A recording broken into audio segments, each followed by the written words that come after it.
please. We don't have auto tune. We don't have auto tune built in, No, man. No more singing. We're live. Welcome to Shine Talking Shots, y'all. Bad Santa and Uncle Drunkle here to entertain you for a little bit, or see Yeah. how drunk we can get tonight.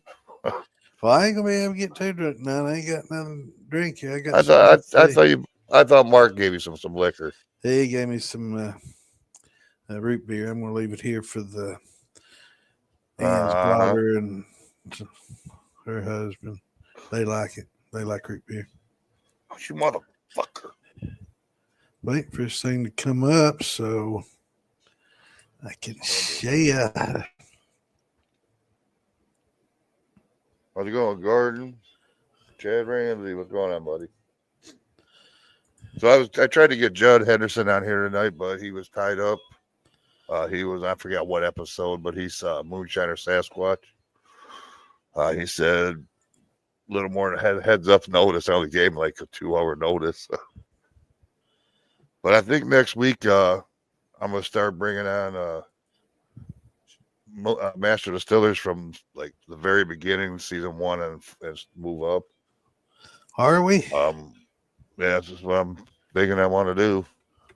Are Um, we? okay, well, I do all the thinking, you do everything else. Yeah, it's obvious who doesn't thinking.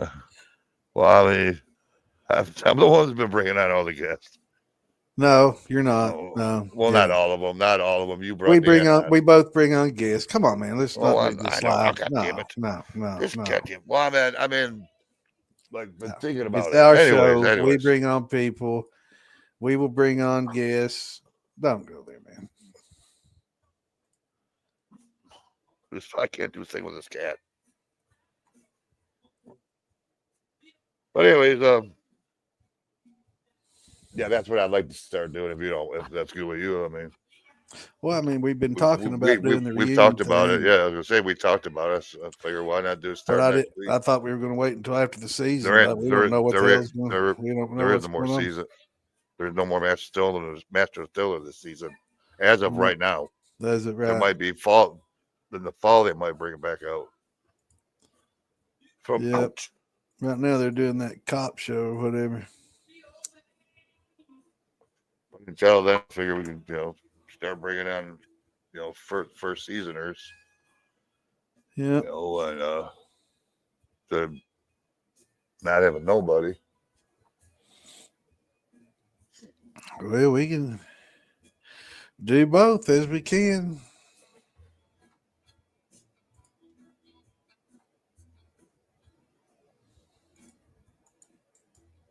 Must be nice to be out on a boat. Dang, 40 degrees up here today. Who's on a boat? Tony Sanford. Awesome. What's going on, Tony? What do I want to drink tonight?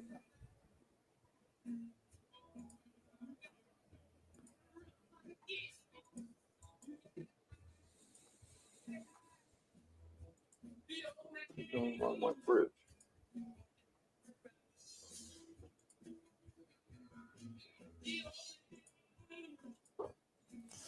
Just give me a second while I share the links everywhere.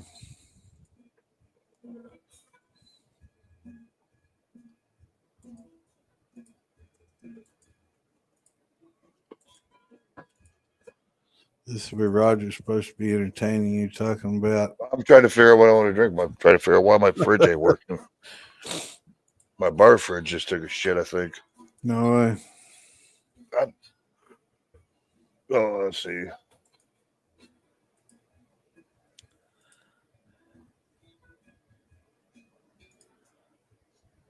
Tropical whitefish. Yeah, I heard that too, but it's supposed to be later in the like fall time. Yeah, there's quite a few that we know that they haven't called yet to let them know that when their show's coming up. We know who's upcoming, so we know who's filmed, except for maybe one episode. Not running it. Oh, I got you. But it'd be nice to be up. Is it warm down there where you're at, or where you at, Tony? Tony's in the Carolinas. Oh, yeah, he's about the same temperature as we are. Roger playing with his puss again. Yeah, Fucking cat's crazy as hell, he man. spends a lot of time doing that. I'm not a cat person. This cat thinks I am. Look at him. Hell, I gotta wear long pants around him because he wants to crawl on my bare leg. He's a cat man. How's it going, Brian? Eric, how's it going, buddy? Yeah, it's been this week's been crazy. I don't think we've got over near 60 and got up this morning. It was 32 degrees out. He's No, that about 4 to 5 70. this morning. About 70 down here. Yeah. Bring that fucking weather back with you. Yeah, I'm going to. Storm's following me home. It'll be a week in the south. Huh? It's going to be stormy this weekend in the south and the east. Here, play with that. Yeah, it's going on my hand. More bad storms. You keep cutting out a little bit. Yeah, they're expecting a lot more bad storms this week. Tornadoes, so who knows? They're flying out wind that tomorrow. They're predicting these bad storms with, a week or two in advance. Used to, they couldn't tell you what it's going to do tomorrow. Now, man, they're like 2 weeks from now, we're going to have some really bad weather. It's like, damn. Tony's got a question. It's 40 gallons of mash ready. What's the best way to keep it good until I can run it? Keep it covered and in a dark space. Keep an airlock on it if you can, or at least some type of ventilation. If you haven't taken it out or cleared it from your yeast, or just dark and cool, dry place and covered. It should stay. It could last you 6-7 months sometimes. I've got some that's been waiting to be run for 2 weeks now. Well, if you keep it under an airlock and it's, I've had brandies I've kept for a year almost, and I made wine out of them and then ran them. So yeah, they'll keep. Yeah, I've got mash ready right now. It's been waiting 2 weeks. I'm gonna probably run it around the first of the month or so, I figure. All right. First time we're firing that still up, and how long? Shit, man, I don't even. Do you even distill anymore? I've been on vacation, man. Yeah. Hey, it gets cold out in my still house, man. Even with that burner going. Oh no, man. Yeah, hell, when we were in that zero degree weather, I didn't. My drain hose would have plugged up on my worm or froze on my worm, and I don't need those headaches.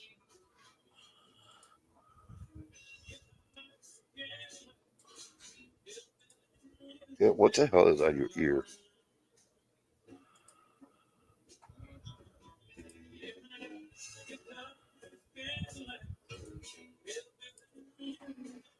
You're an asshole. All right, back to. Oh, it's telling me or the cat. I was talking. Back to aluminum. Eric, aluminum pot. Yes to mash, not to use it still. You can cook in it, but I wouldn't leave your mash in it. No, definitely not an aluminum. Yeah, it gets acidic, and that acid can leach out some of the aluminum ions and stuff, and it tastes nasty. It's okay to cook in it, though. I mean, to cook. Yeah, it's fine. But I definitely would not recommend leaving your mash in it or as a still. Yeah, you don't want to do that. Yeah, Tony, that'll work perfect. Come on, cat. Get off the computer, jerk. Come on. Oh, I about done Be gone. sending linky links. I haven't seen. No problem, Eric.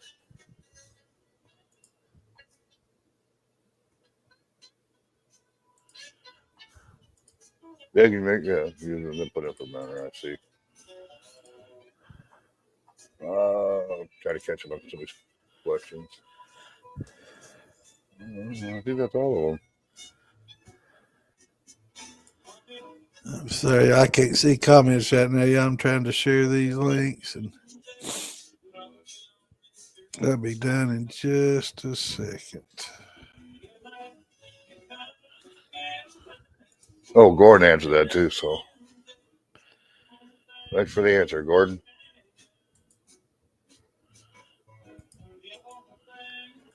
Yeah, it's people answering for us last night. When I was talking to Dan, we weren't.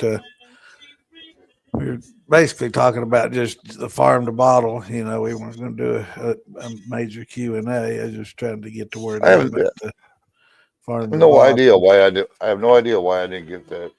I posted the link for the show on Monday, and then yesterday I don't know, 3 or 4 times I sent you messages and sent you the link, and damn Rogers. Well, my phone was in the house most of the day because I was out there with the workers building my ramp. I figured you was out on your 4-wheeler somewhere. Nah, I didn't take that out anywhere.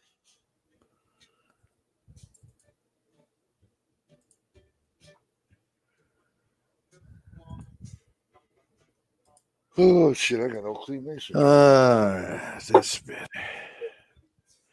I got it saved right on me. What's going on, everybody? Sorry about all that. What's up, Gordon? What's Chad? up, Wes? How's it going, buddy? How's What's up, Tony? How's your aging barrels selling there, Wes? You still making them?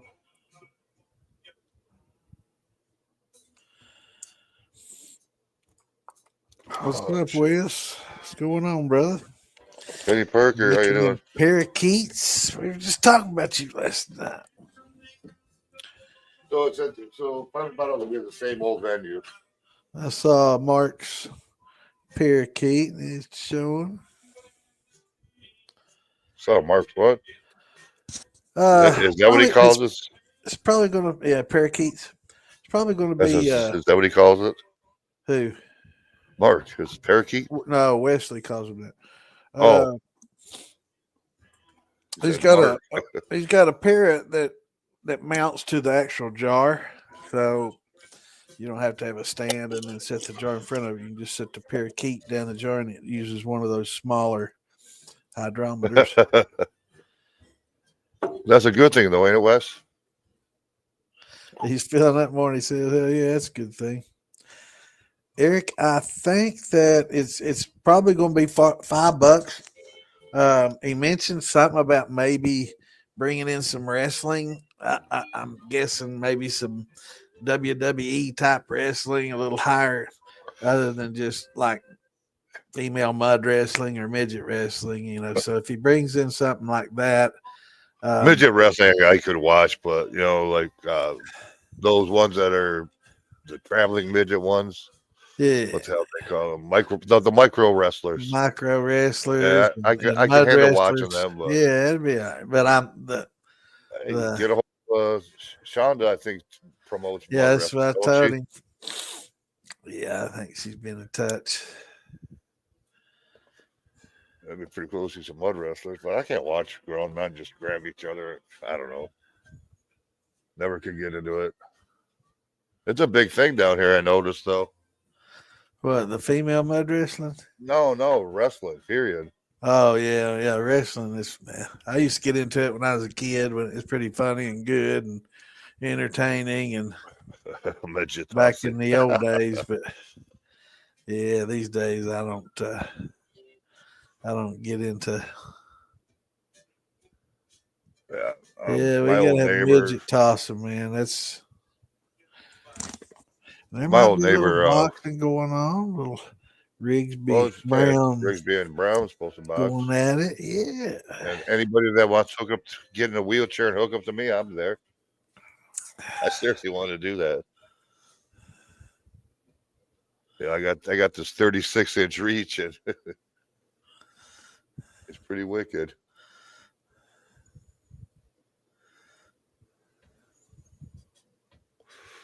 What's going on, John? So that's everybody got mashed in. Starting to warm up a little bit in some places. Down here, it's nice. I don't know about up there. Some blueberry tiger shine. Yes, So you got sir. that going? It's mashed in. I just been waiting to run it. It's still on. It's still in the fermenter in the house on the heater. What's going on, G. Liz? What's up, brother? What's up, G? How's it going, April? Hey, April. You had a weak sack. Yeah. He's got a it, drain. it does drop in the toilet here and there. You know, sucks when you got to take your shit and then wash your nuts off. You've been draining your sack. Hell no. You have to have somebody do that for you at the doctor's office. I have no problem there. I got my old lady's only 45, man. I'm talking about your elbow sack. Oh, yeah. Where's your mind, man? Get your mind out of the gutter. I'm talking about. Yeah. Actually, it does need drained, man. Look at this. It's getting pretty wicked looking. Now you can see it. How bad it sticks out. Yeah. It's still sore. To this one, it ain't too bad. I mean, I can move it. My tailbone still freaking hurts. Okay. Stainless steel's fine, Jack. It's whatever preference you have. Everybody's got their own preference. I started off on a stainless. Fine. Yeah. I mean, if you're running like a brandy and you got something that's got a lot of sulfides in it or whatever, and you got a lot of sulfides in there, you know, copper will help benefit that. So, you know, having the copper steel will help you remove those sulfides. But if you've got a stainless pot, you know, you can add some copper mesh to the vapor path, and it'll help scrub those sulfides just the same.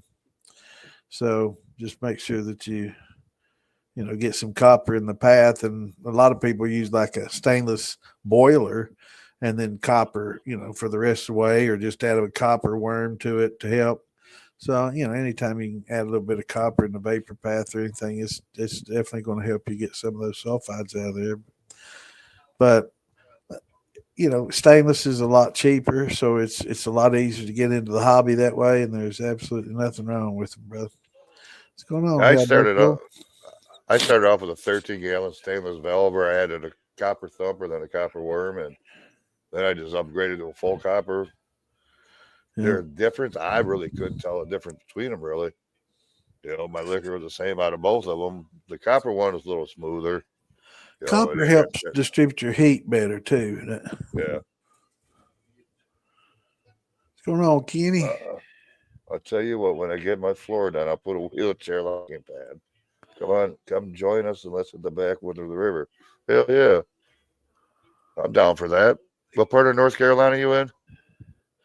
What's going on, Marcel? Yeah, that copper worm helps a lot. Do you have a thumper, Jack? Or an infuser, jar rigs, or anything like that? Or just go straight from pot to worm?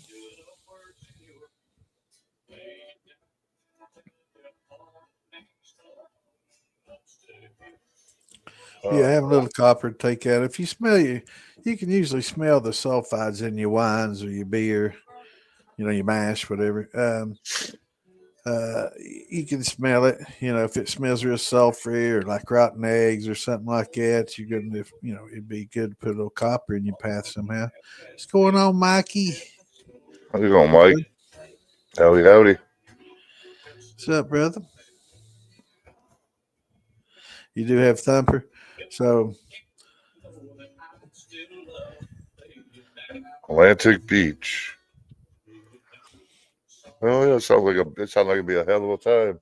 Yeah.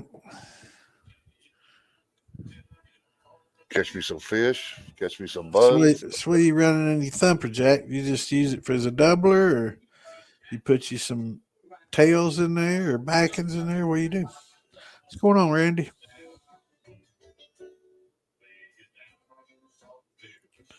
What's up, Hi, brother? Drew, man. How's it going, buddy? What's going on, Marky Mark? I know I missed the coffee run. Had a bunch ready to go, man. I sure did. You finished that pint off I gave you with the coffee? You Me? still got some of that? Yeah. Hell yeah. That didn't last a day. Huh? That didn't last a day. I might have had that gone before I got home. No, you were drinking on the show one night. Brother, then it's Yeah. definitely gone. Oh, by the way, shot y'all. Yeah. I don't have a bell. Or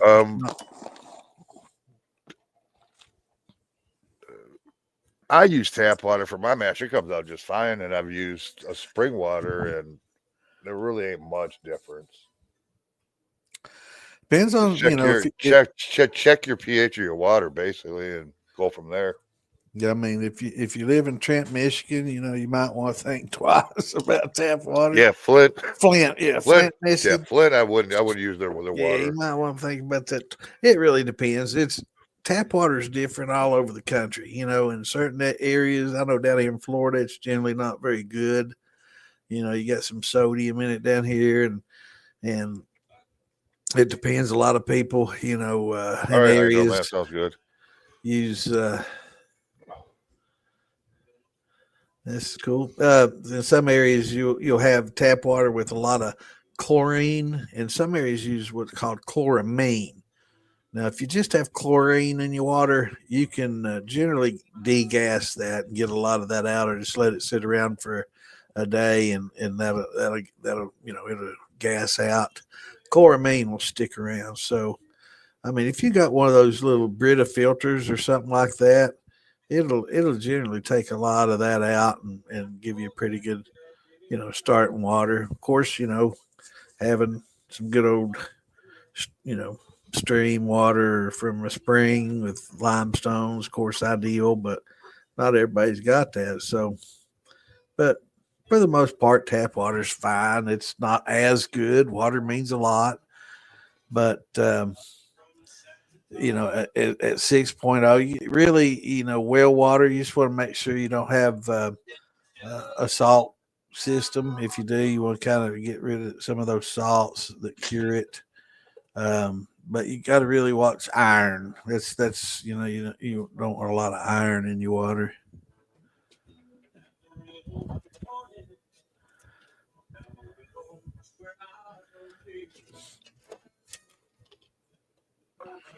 I'd be careful with this stuff.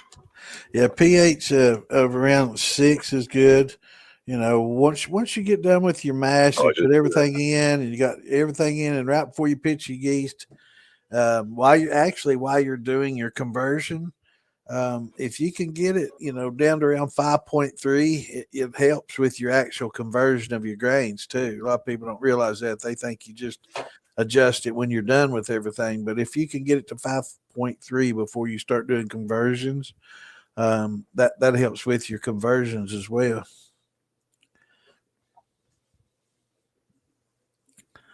Maple rich steaks. I'm going to try to run some maple, cinnamon, and apple. Excuse me, yes, sir. That sounds good.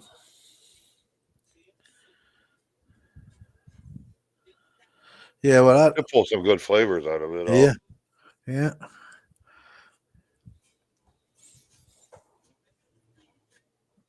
You like that wheelchair ramp the most is my damn dog. Does it? They're playing on it a lot.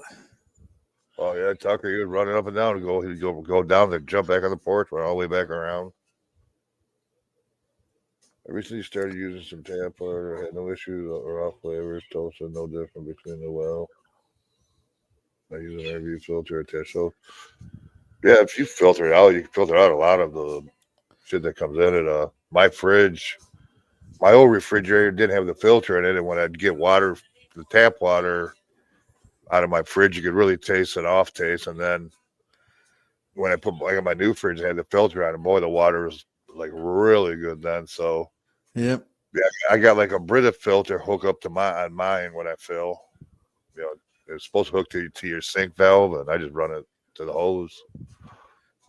Yeah, those RV filters are the same as a Brita, or Yeah, a lot yeah. of those filters are that run through the canister, that little attachment, yeah, those work real well.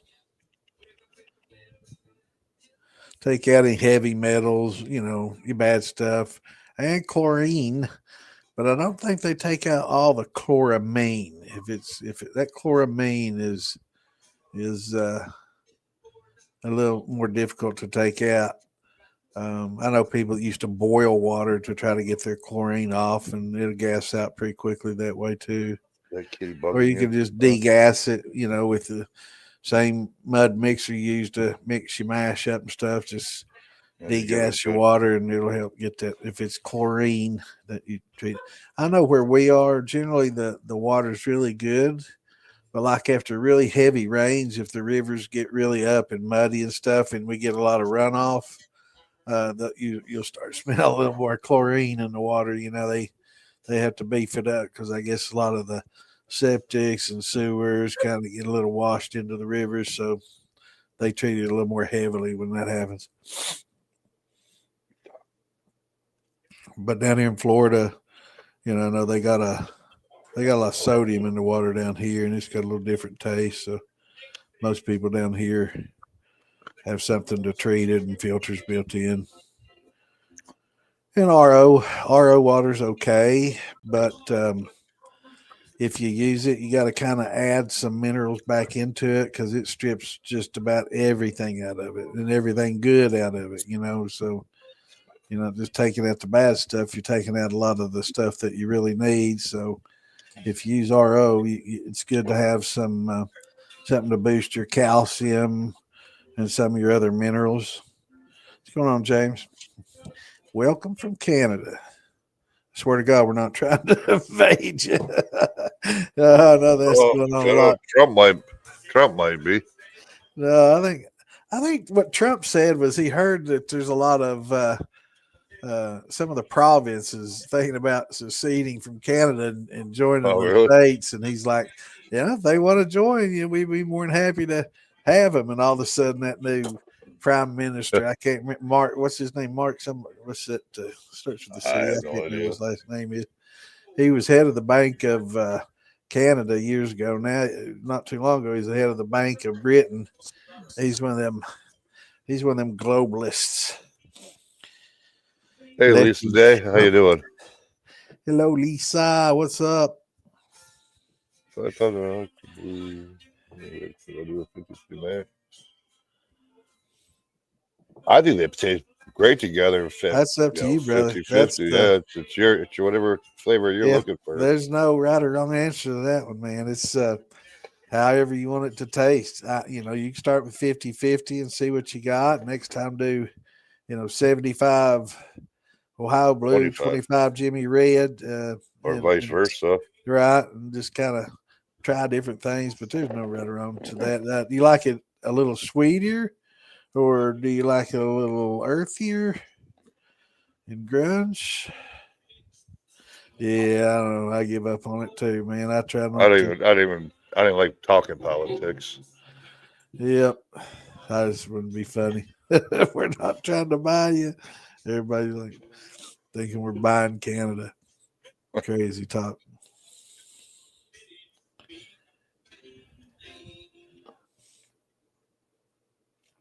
But yeah, that high blue's some good stuff, man. It's good and sweet.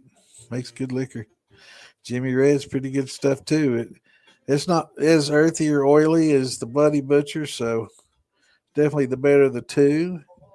But a lot of people will do the Ohio Blue, the Jimmy Red, and the White Hickey King, and make a red, white, and blue, and that Speaking of Jimmy Red, makes a good combo. Red, white, and blue. It'd be your 4th of July blend. shots. Oh, you can't have any. I'll take What? one for you. Shots. Oh, I don't know. I can drink me a little bit of that root Oh, beer. those Bloody Butcher. Yeah, I'm gonna have to get me a little bit of that root beer. Hold on, I'll be right back.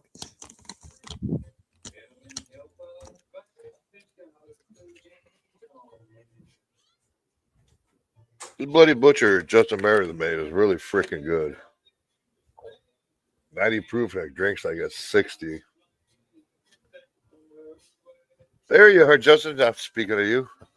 Just did a shot of your Bloody Butcher, buddy. I tell you what. Delicious. Oh, and also a shot of your taco. 150 pounds of Jimmy Red in my storage barrels. That's I haven't mastered a Jimmy Red yet. I'm looking forward to doing it this summer. A wheat pumpkin. That's different. I did a barley sweet potato, smoked sweet potato. Come out really good. So Justin, did you ever perfect that one run you were working on that we were talking about? What's going on, Justin? Root beer. I mean, Rule of thumb. I take rule of thumb. The way I do my heads is, when you talk about your 4 shots, I take a quart or an ounce per gallon, which is rule of thumb. This way, I do a little more than an ounce sometimes, but I know I got everything out then. I got you, buddy. Keep me posted. What about that other one you said you're going to try? The breakfast one. That one sounded pretty complex. A mad scientist has been working. what's going on, John? How much heads? I for beginners, it's good to kind of go by volume, but you really want to try to learn to smell it and feel it and kind of go by that. Different mashes will have different amounts of heads coming off. Brandies tend to have a lot more. If you use pectic enzymes, you're going to get more heads. So it's all varies. Like sugar shine, you're going to have hardly any.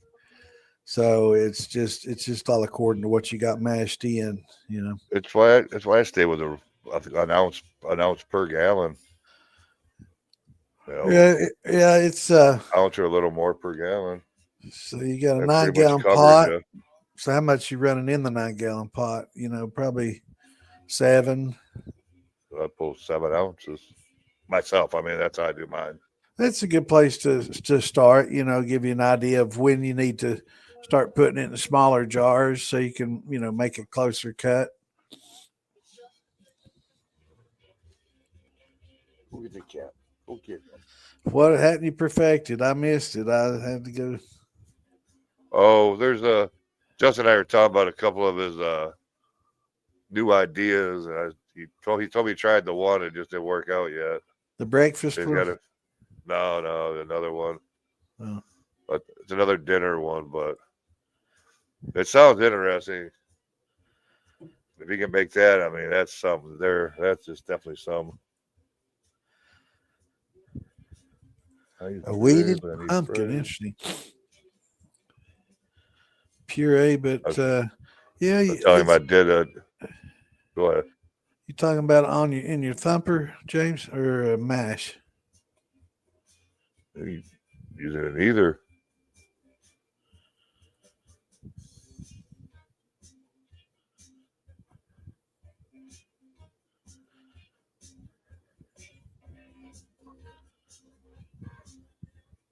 Hey, Sanya, you missed his coffee run. Yeah, no.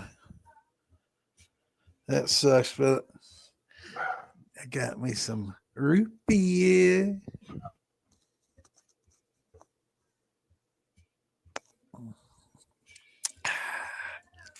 Where you at, Hydro Man? Uh, Are you down? Are you out of the country now, or are you leaving for out of the country soon? You're going on a hell of a vacation. is he? Well, yeah, I'd like to be going where he's going. He's going down there to visit Patrick? Yes, sir. No, he ain't run his Tiger Shine yet. He's going to let it turn into wine and then No, he'll. I'm gonna run it on. I'm gonna run it after the first. I had people over building my ramp this week, and Root beer's good, man. just all kinds of doctor's appointments. I really don't get the time to sit there and for 6-7 hours. And then when Brother, I'm we'll not, be praying for you. well, well, keep us posted. Hopefully everything goes well for you, brother. Yep, we'll keep you in our prayers, brother. Oh yeah, I'm sharing. I'm sharing.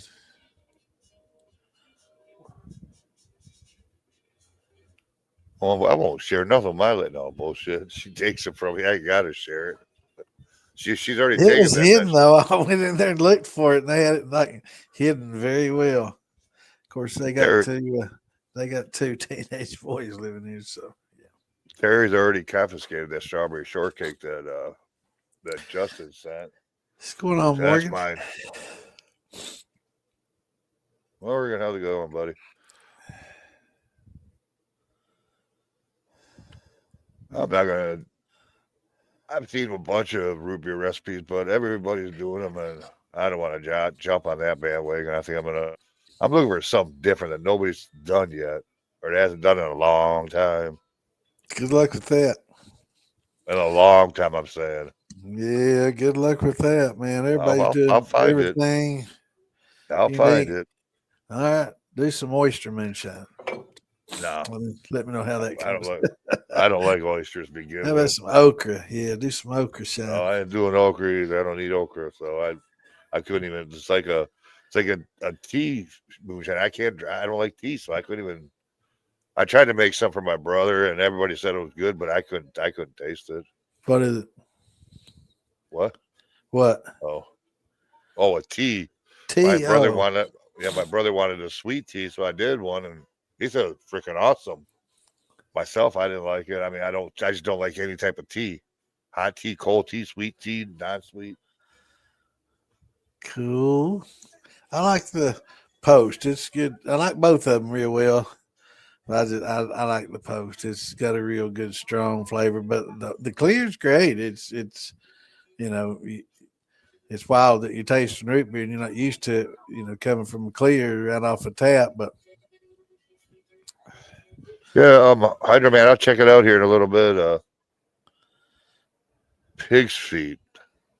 No, there you go. no. I'd do pickled bologna before I would pig's feet. You can do some mountain oyster shine. How about that? I'm seriously. I think I'm actually going to sacrifice 5 pounds of my summer sausage, my venison summer sausage, and Oh my try a little goodness! some.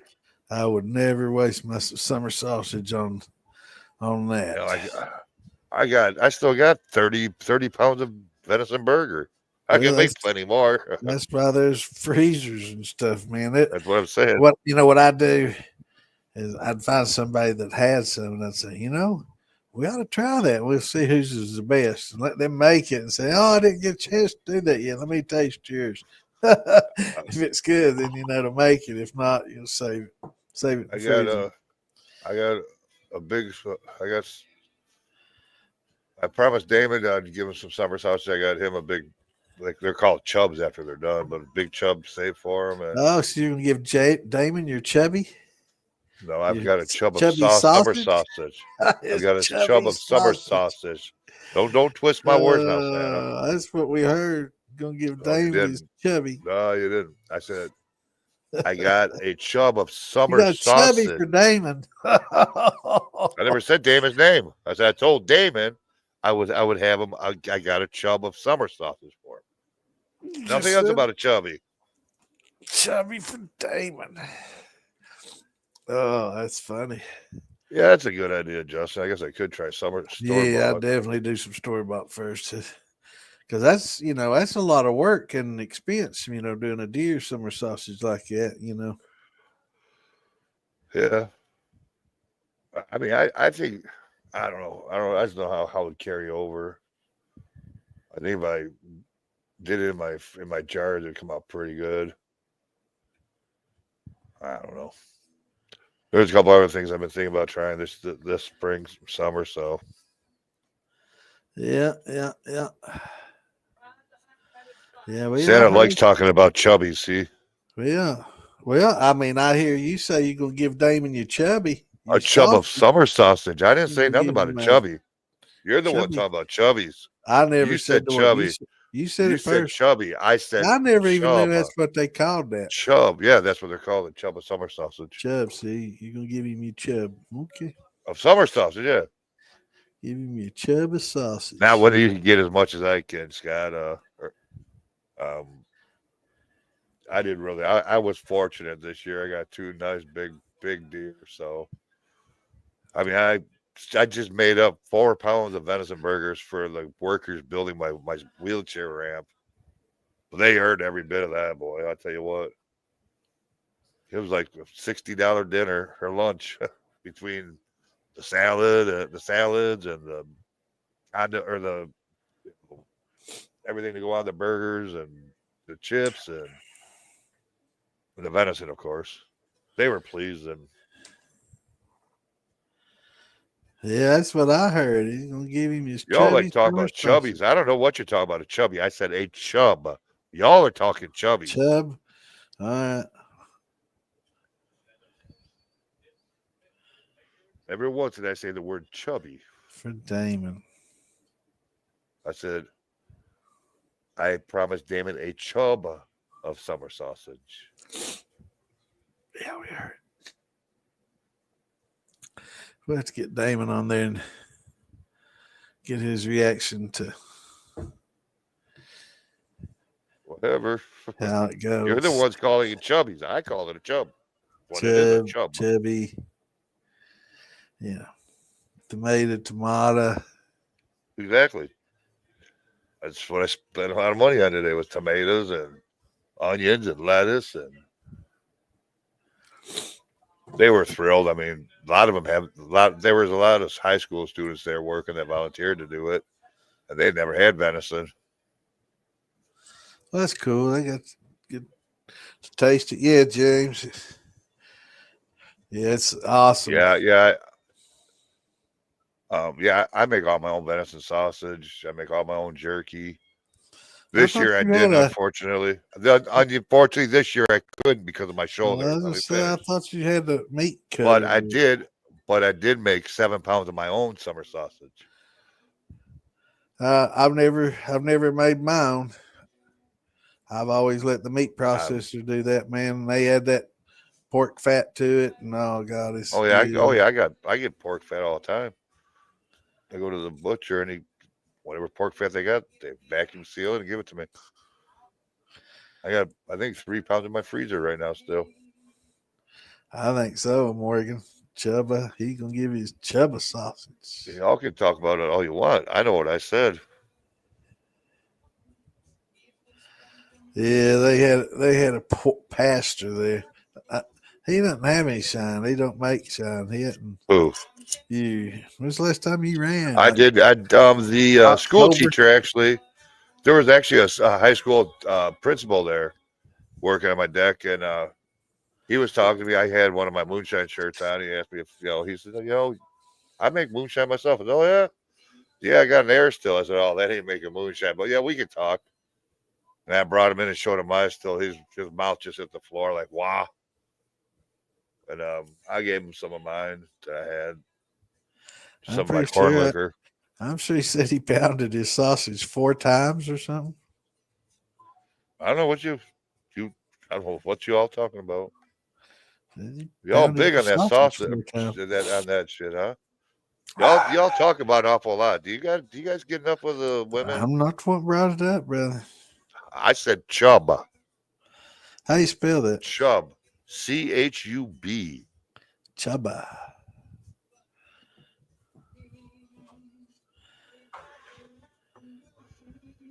Chico sticks and 4 quarts. What's a Chico stick? A candy.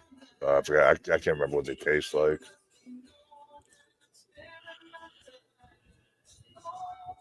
And jelly beans. Well, I know that glycerin from the jelly beans will help. It'll Smooth it smooth it out. out. Yeah, it'll smooth it out for sure.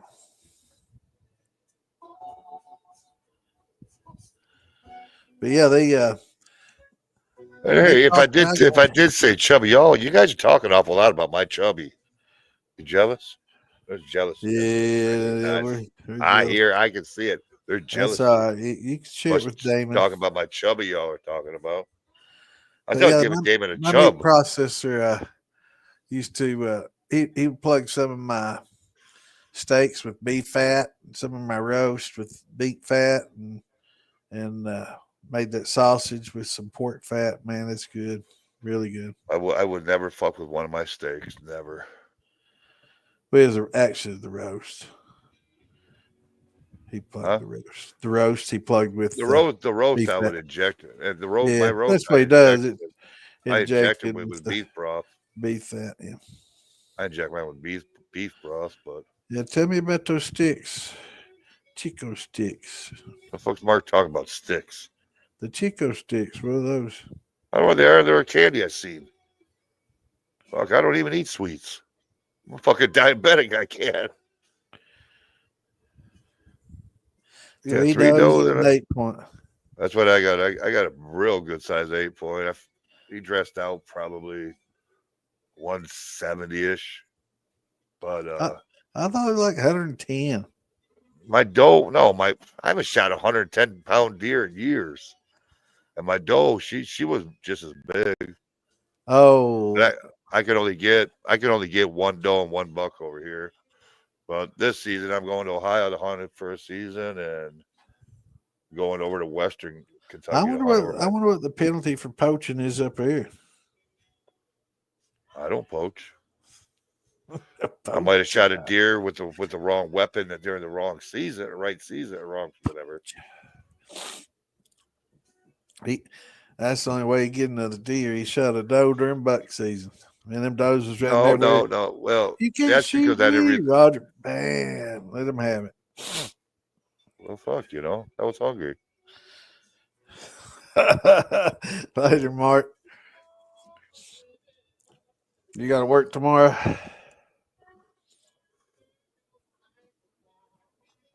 Hog hunting. We ain't Damn, got it no is hogs up here where Wednesday. I'm at, but Yeah, I tomorrow's definitely. Thursday. Damn. I'm looking for a place to do some good hog hunting. Yeah, I definitely want to do some hog hunting too. I hunt the challenging way. I mean, well, I can't do it anymore with a compound bow, but crossbow. It's just as challenging. You ain't got the yardage that you do with a rifle, so you got to get up close and personal with them hogs. Yeah, I want to try Yeah. that. I'm not had any of those Chico sticks.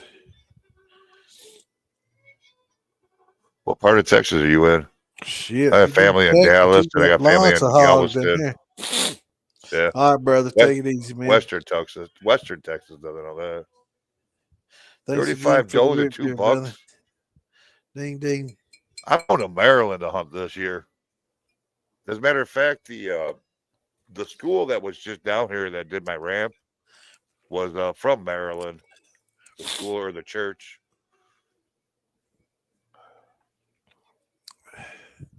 I wonder how much 35 does. My lord, I know how much out of state tax. they had no shit. I'm gonna have to check into that. I'm gonna Hell get a hold of yeah. that principal and say, "Hey, I'm coming to stay for a weekend."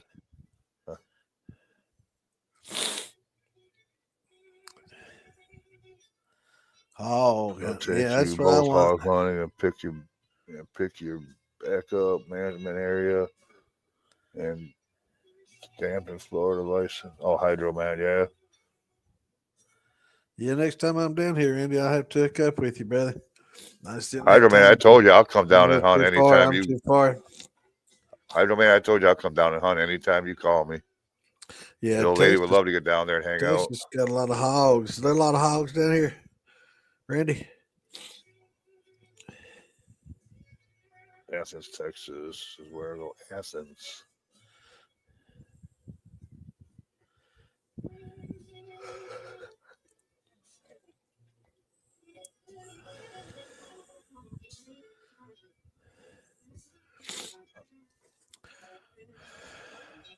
Are you out, Two Kenny? whitetails. Good night, brother. Have a good one. Have a good night, Kenny. I, I live for deer. Oh, I do too. Scott, I'm disabled. I only got one leg, so I actually hunt right next to my house on a hill, and I can slay a bunch of deer. If legally I can only take two, but if I was you know a, a, a, a Poacher. yeah, a poacher. There you go. I was gonna say an outlaw. I'm an outlaw no matter what. But if I was a poacher, I could slay them all night long. Yeah, I do. That's what I hunt was crossbow. Um, it's like I said, it's still challenging. It's not as challenging as a crossbow or a compound, but you ain't got the yardage, so you got to get up close and personal, and your scent cover is being able to get that close without them smelling you or seeing you.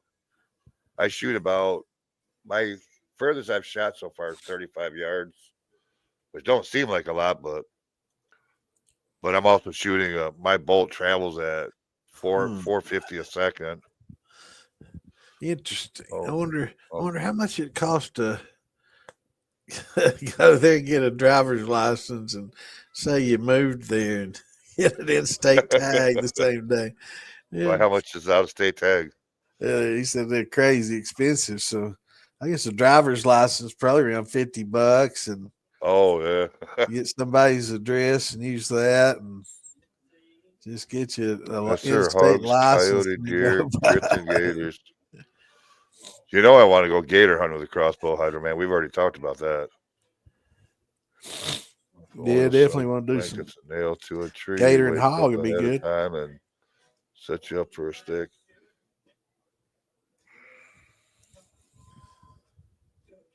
And pull up a chair next to I am on, and my oxygen best is 50 yards. That's a pretty good shot. Um, I just ain't got the yardage from where my blind is to where the deer come in at. It's 40 yards to the furthest point to the woods, but where they come into my clearing, it's about 35. That the doe I shot, which was a hard shot, she was a 35-yard shot.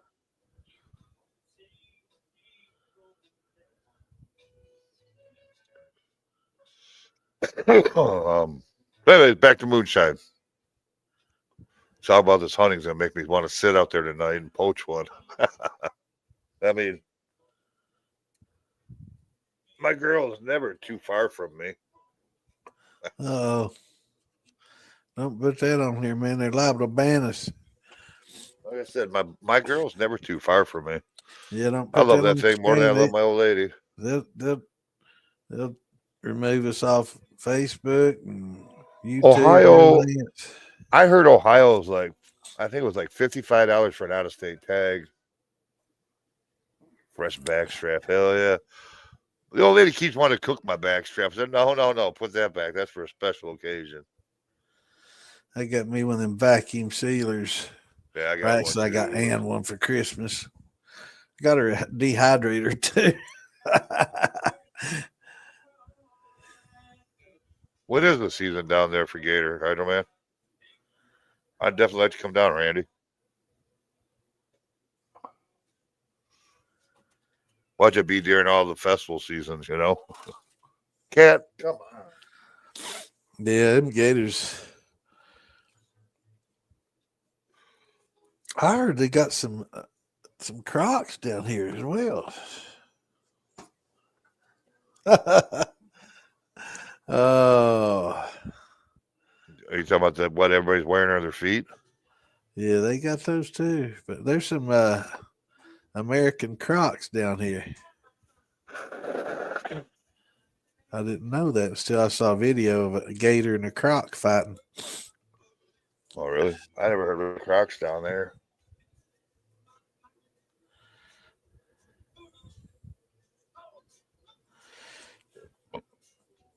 Yeah, what near Golly. where that eat it. Man, it's badass. They can get croc too. Miami. That's where my brother lives. I've only been to Florida the one time, and that's when I went down to pick the old lady's sister up out of jail. down there by Lakeland, whatever county that was, Cook County or some, or whatever county was started with a C. Oh, so gator hunting is in November. Oh hell, that's my birthday time, so Oh, that's it'd be deer perfect hunting time to time go. too. That's deer hunting time though. Yeah, I'd tell you what, I'd get my deer early in the season, then I'd go down. I'd go out velvet hunting. Yeah, it took you 3 months to get a deer shoot. No, I was waiting for one particular deer, and the son of a bitch never come in. Then Oh I my, found out the neighbor up at the head of the holler shot him. really? It was a nice 10 point. I fed him for 3 years. Watch him come in and watch him grow. Fattened him Neighbor up. up at the head of the Somebody holler else. got him. How's it going, Frank? What's going on, Frankie? What's up, brother?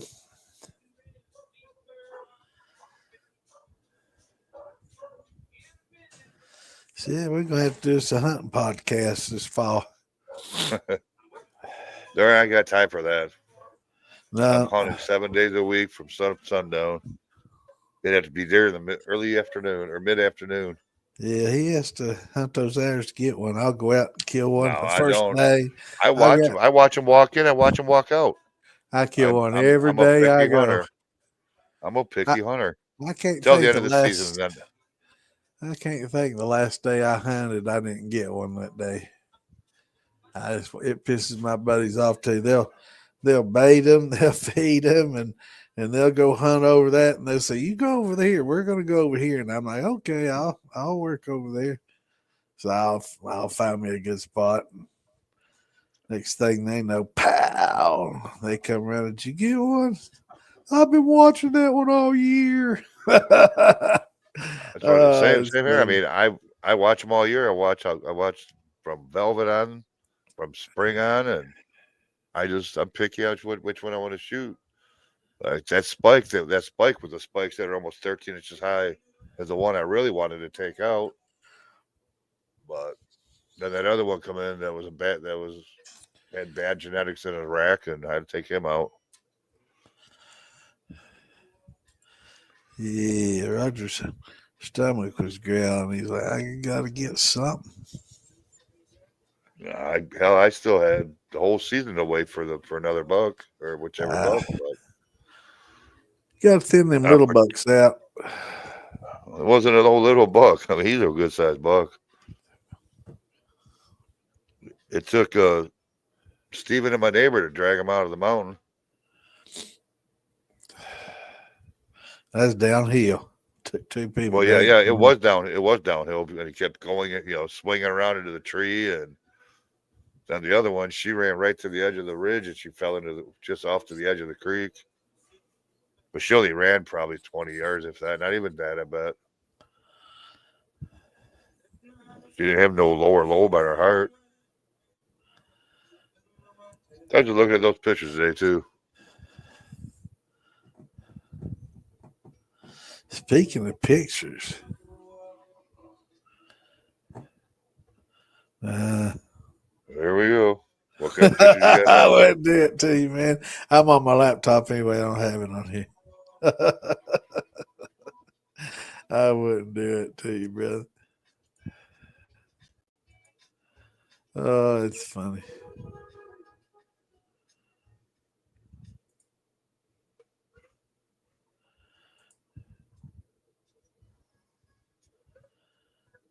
All right, what's going on the screen?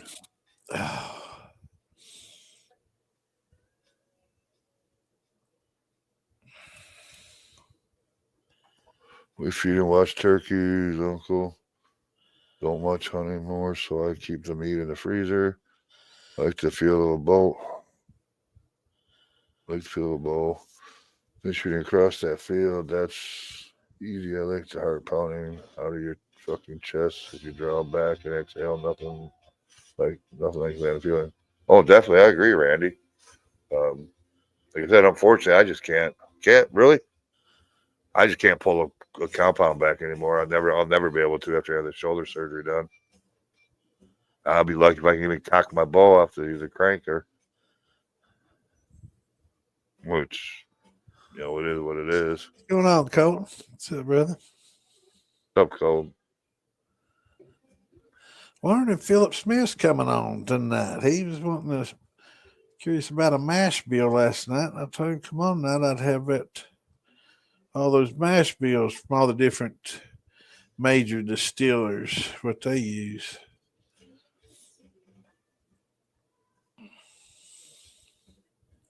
Shows what percentages of corn, wheat, barley, oats, rye, whatever they use.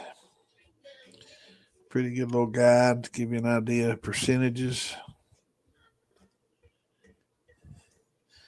Cool. You got some yellow din or some heirloom stuff?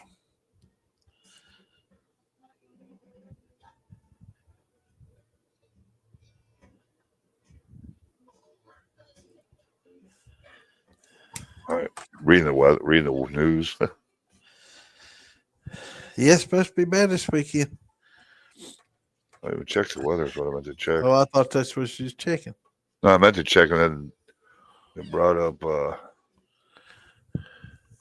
That's not what I wanted. Oh, hit the wrong button. He just exited out of the window. His browser. Oh, he didn't close the tab out. He closed it all out. Oh, boy, that's funny. Should we let him back in or not? I don't know.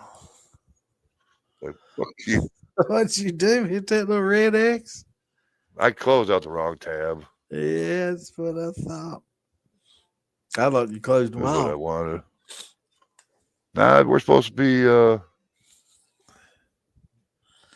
Tomorrow's supposed to be 63, then 77, 78, 72 with rain on Sunday. Yeah, no, I told you I was bringing that nice weather back home with me.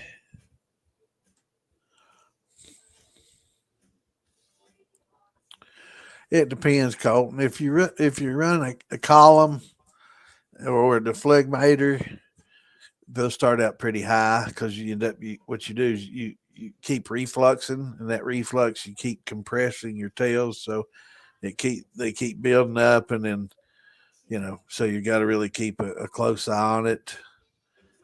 Um, You really can't say a proof per se. yeah. So, but generally speaking, a lot of people cut off around 80, 90, 80, 90 ish Tails. range. Yeah, for the tails. I run mine down to 60, and that's it. Well, I run it all the way down. I don't stop at that, but that's when my cut, my tail's cut. And then I just start putting all that in the bucket, and it gets added to the next run. Yeah, definitely want to run it all the way down. Shots. Yeah.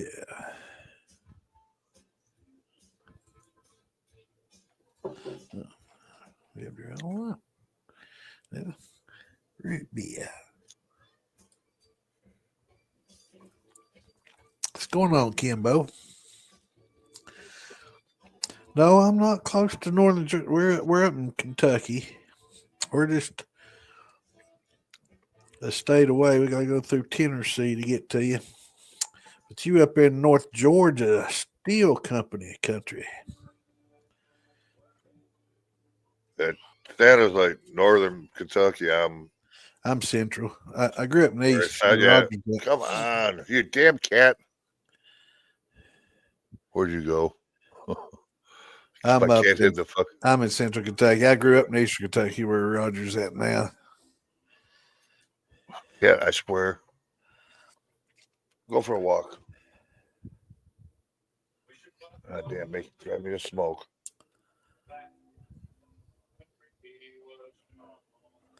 Cheap viewers on Streambo. Yeah, wouldn't recommend clicking that. I don't either, but why is he in the group? Or we stream to Twitch and Twitter and all that good stuff. So I tried setting up a Twitch account. I don't understand that son bitch. It's a stupid platform. Yeah, it's a lot of gaming and stuff on there. That's not for me. I enjoy watching it. It's fun.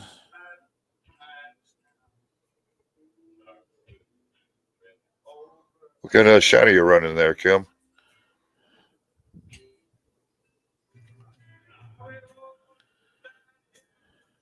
Olympia, Washington. Man.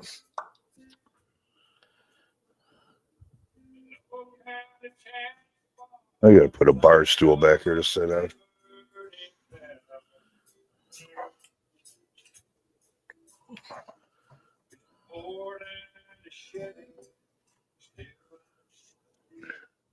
Like it should.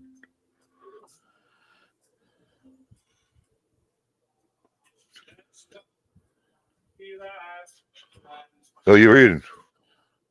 I'm looking for Twitch.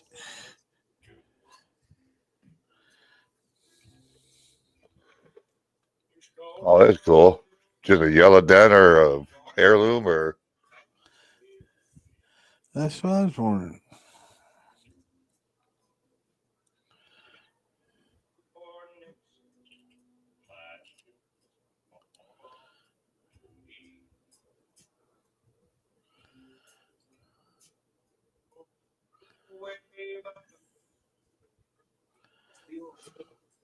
all right, Hydro Man, you take it easy, brother. You out here, Randy? Hope you feel get better. Have a good one, brother. Hope you have a good day tomorrow at the doctor's. Let us know how everything goes, brother. Oh, the pituitary, or can't even say that word, pituitary gland. Pituitary. Pituitary, yeah. What kind of match did you start there, Sean?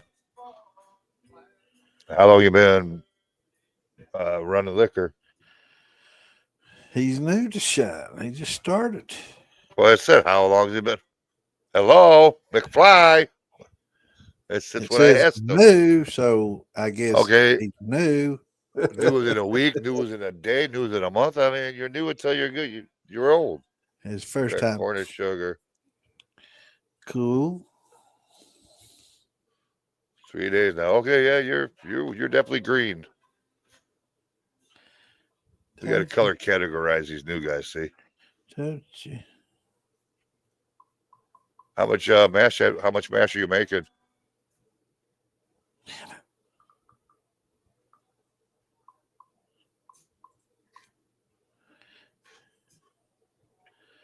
Yeah.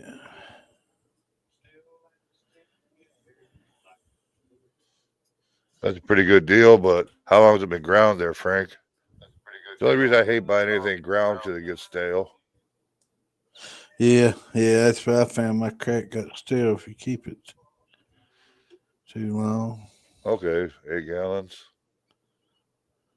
Well, you have to keep us posted. Let us know how it runs out. What kind of still are you running?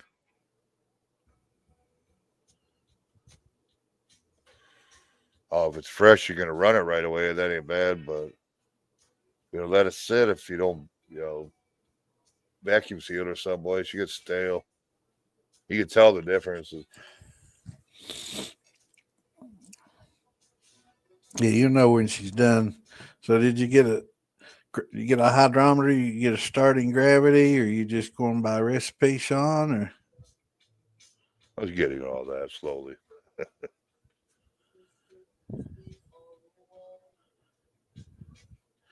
8 gallon? Scott, yeah, we do distill water. Jesus turned Yeah, water into wine. We turned corn yeah. into shine. We make high quality H2O, man. Ain't nothing wrong with that, But Scott. man, Sean. yeah, that's what I started. I was a 13-gallon Yeah, Velver, I've whatever got they a little call it. 18.5 gallon Bever. I like using. I I use that on the upgraded stove inside. after about 4 years. I upgraded to my 20-gallon copper, and I still got my 13-gallon. But I haven't run that in a long time. Cat, what are you doing on my lap again? Did I invite you up here? The recipe. So what?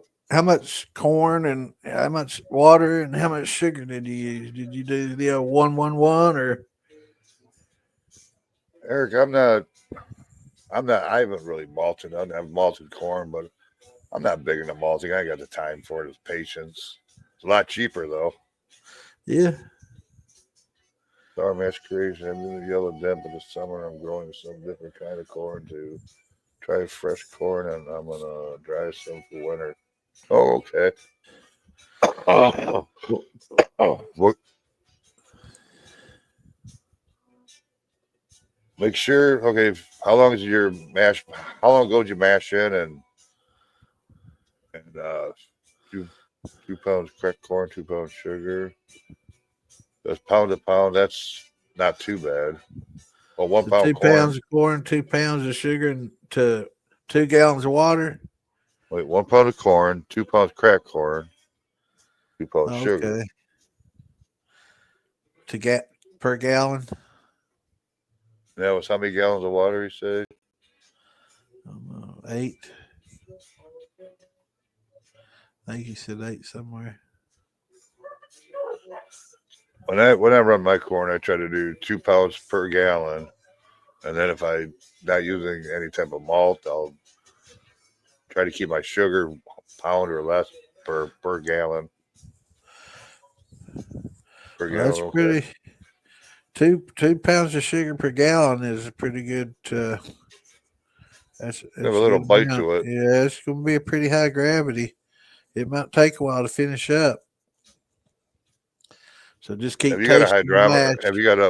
Have you got a triple scale hydrometer? I don't think he's got those yet. So if not, just kind of go by the taste. Just keep tasting it till it sours a little bit and it doesn't taste sweet anymore.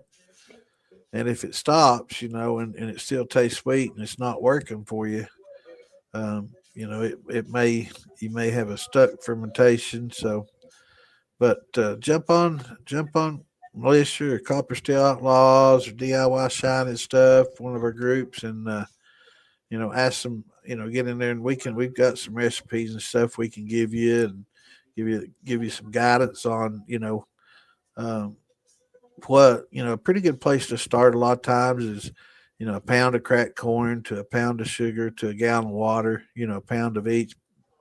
Did And you if you convert your corn with amylase, but I was gonna say that did you cook your corn down and then I doubt use an he's amylase?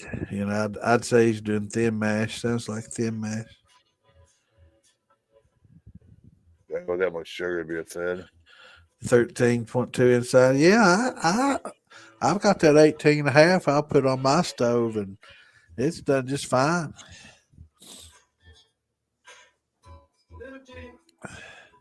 Oh, he cooked it for 45 minutes. Cool. Did you use amylase or anything with it, or?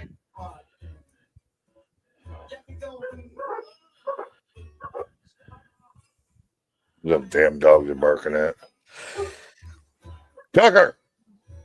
Generally, you want to cook it for about 90 minutes, 100 and that at 180 degrees until it ish. gelatinizes. Yeah, you don't want to get it too hot where it boils at 165. Okay. Yes, sir. Yeah, that should be good Stop. for a first time. Stop. It'll work out for you well. If everything, go ahead and finishes off, it might be a little bit much sugar, but it'll be fine. It'll be a little hot, but don't get discouraged. But next time we'll get you Well, enough cook your syrup. corn for about 90 minutes at about 185, 190, and get until it gelatinizes. And then we'll get you, you have to get you some high temp amylase to pour in there and stir. Be real careful about scorching your corn. It's real easy to scorch when you start cooking it that high. So you got to constantly stir it and keep it stirred and keep that corn off the bottom. Keep it going because it'll get thick as hell. But once you add Give that me a high powder temp ammo. amylase, or if you use the powder, it's a lot more sensitive. I wouldn't recommend getting the powder. I'd get that liquid high temp. But once you add that, it doesn't take a gap full. And once you pour it in there, you start seeing it thin out and hydrolyze. It gets watery, and once it gets to that, you can just kind of let it rest. And then You fit right in my pocket.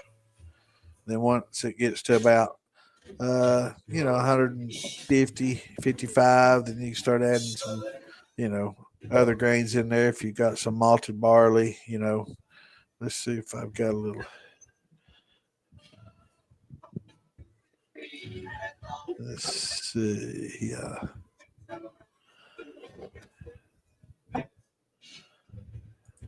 Oh, that's good local. Kim, I've been reading into walnut syrup for a minute. Never heard of walnut syrup. The idea that might turn out great Yeah, from it what I'm makes good reading. It's syrup. going to be a walnut apple rye. Yeah, that sounds really good. A walnut apple rye. Definitely let me know how that turns out. What kind of walnut? Black walnut or damn Hey, cat? I Jonah, I swear. thought I I can't move. transferred. I thought I transferred those pictures over here. I don't have them. Daggone. Let me see if I can find them. I know I got them somewhere. Hold on a minute. I'll get you something for your grains. I'll give you something, Sean, that'll help you know when to I'd add let what him. in your I'd let him grains. work. I'd let him work with the corn first, and then confuse him later. No, I'm talking about for that the other grains and stuff. He's already got this mashed.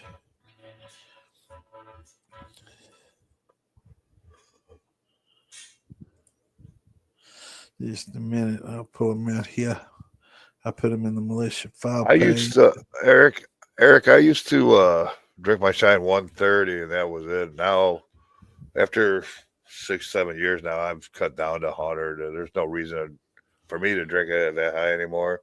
Depending what the shine is. I mean, Santa made some 130 proof grappa that drank like it was 100 proof. Oh So, no, I did. huh? I thought I messed up, man. This thing's got Windows 8 on it. It freaks me out.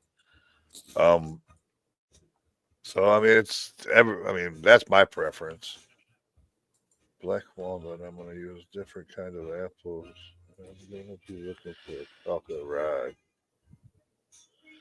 That'd be pretty interesting, Kim. It really would. I didn't know you could get syrup out of a black walnut. I've Yeah. got, I He got and I were four in talking my, about that the other day. I got four over my front yard.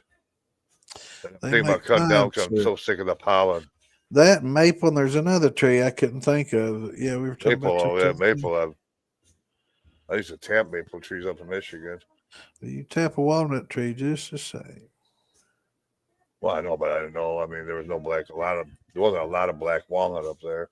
Yeah. All right. Here you go.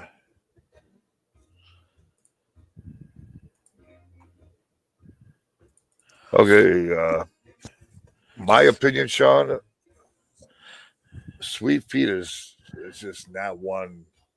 It's it's gonna be real dirt tasting to you, earthy tasting, to let you know ahead of time. I don't like Yeah. it myself, but that's my I'm not a big opinion. fan of it either. Um, and my gal, how much is the first one do you want to throw away? I would No, cloud do kicker. I'm sorry. Go ahead, Roger. I'd do just to be safe an ounce per gallon.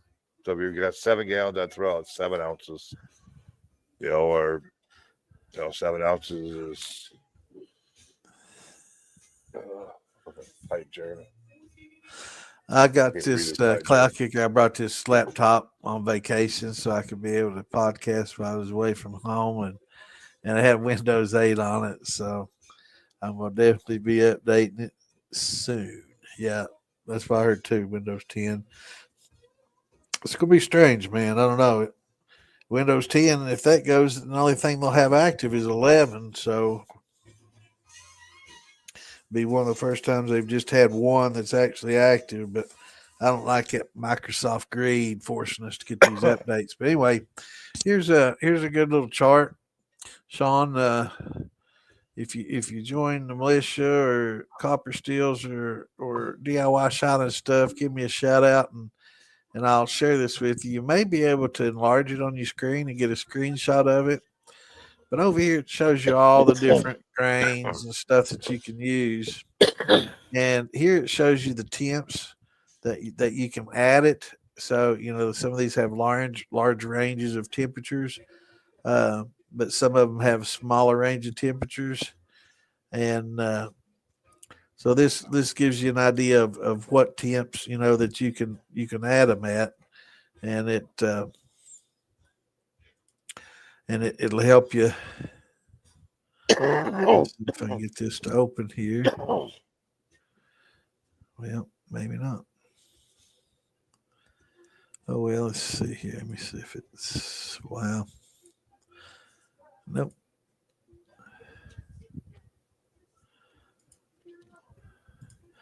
But it'll tell you. Yeah, here we go. A lot of these malted grains, if you add it at a higher temperature than like your upper points here, What cat? you denature the enzymes in them. So you definitely don't want to add it at the temperature above. See, this is your Fahrenheit range here, so it gives quite a few different things here. So it'll tell you basically what temperature um, that you can add them malted and not denature your enzymes. And this is your rest range. This is where you want to let it rest for your certification, so it can turn to sugars.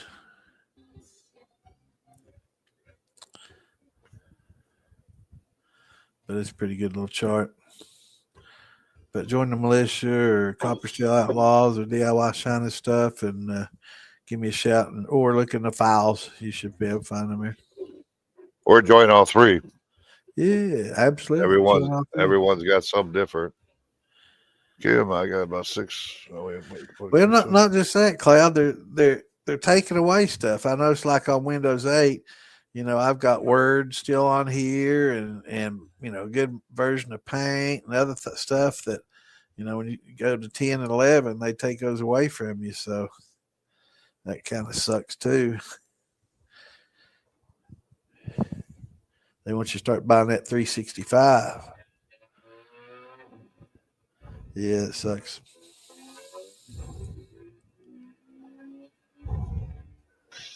Yeah, it gives. Hey, if you join, be sure to answer the questions. That way, we know it's not some kind of bot joining. Paint 3D. I've not seen it yet. Is that in 11? Any idea when 12's coming out? I wonder when. I don't even know which one I got. I don't know if I got 11. I must have 11. Yeah, yours is new. It should have 11. Hopefully I can make it to a festival. Bring some.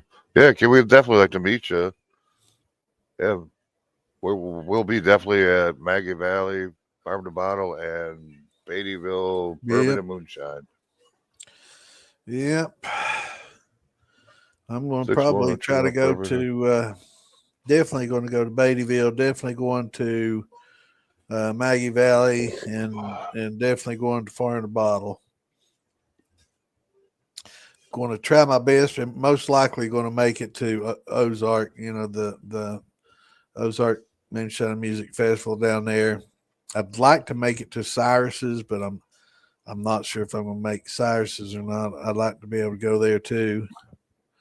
And there's several that others that I'd really like to go to, but it's just hell, I can't afford to go to all of them. And it gets expensive traveling, and these damn hotel rooms they get expensive. All right, Frank, you have a good one, buddy. Talk to you soon. Hey, let me know if you're definitely going to Maggie, so I need to know for sure.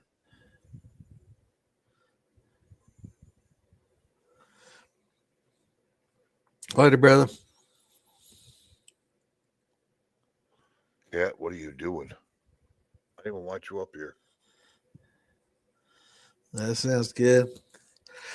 Yeah, I used to open office on one of my machines. Kind of messed up some of the stuff though. When I'd open it, it was I think I associated too much stuff with it.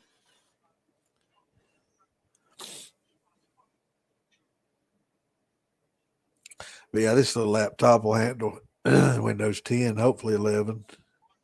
I don't see why not. It's got 8 gigs and it's got definitely a 64-bit CPU, little cheap i3, but Seems to do okay. It runs it's just fine. All I need it for is check emails and do this. As long as I can get on Facebook, check emails, and do that, it'd be fine. White Yeah, hickory, 50 pounds of hickory, 25 barley, bark, bark malted red. rye, dextrose. Sounds like it'd be a pretty good mash bill. Yeah, that sounds real good, man. How big is your still you're running? So that's 90 pounds. So you got about 40 or 50 gallons in that of water. About a 50-gallon mash.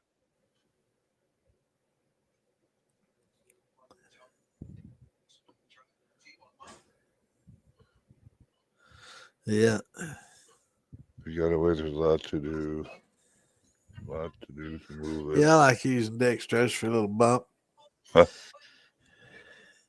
You never know what's there. Never got enough time, is there? There, Kim.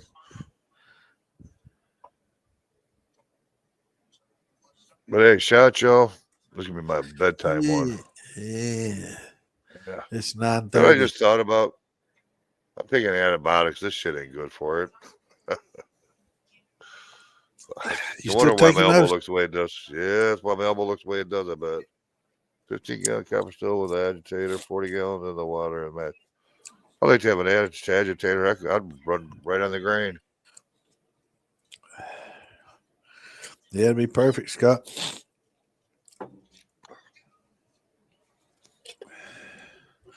Yeah, I've got a little false bottom in my little Vever. I could run on the grain in the bag. If I wanted to sparge off all the fines, but nah. I may do that someday. I am sipping I was on sipping on some sour Mark's mash. What root I had. beer. This is my Uncle Moonshine's root beer. He shared with I me was. the other day when I I was. paid him a visit. That was some of Brian from LPR's sour mash. Really freaking good. I think he Yeah, said he it was does. third He makes really generation. good. I think he said it was his third gen. Yeah, I just It's smooth. about to finish up a quarter that he sent me. It's really good stuff. Ever I've run never run a gin? gin. I don't like gin at all, so I'll never run it. Yeah, I'm just not a I'm gin not. person. I'm not a big gin person either. You know, I used to drink it a lot when I was younger. We used to drink a little It'd be fun to Tangeray. make. Yeah, I Oh used my to drink god! a lot of Tangeray, but Anytime I hear that word, I just want to puke. after getting drunk, man, and feeling that Tangeray go through your nose as you're spitting it back up, yeah, it was. It was a long time before I had any more after that. But it's not so bad now. I tried Lisa I Lowry's can't. gin. It was really good. I was gonna say, her gin. Everybody says is good. I just can't even It get is. past the smell.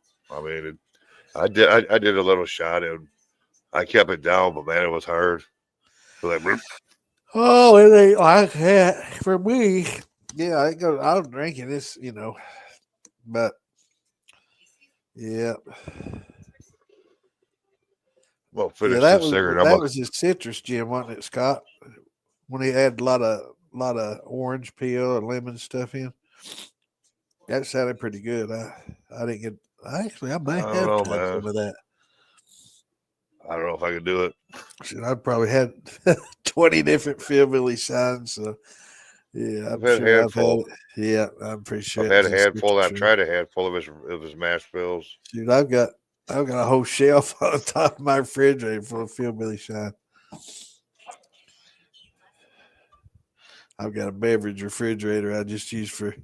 I use the freezer for other stuff, but the refrigerator parts just to keep all our beverages cold. And Yeah, I don't want to hear I about your got fridge. I Mine got took a shit. two shelves of moonshine in it. Rogers kicked the bucket, man.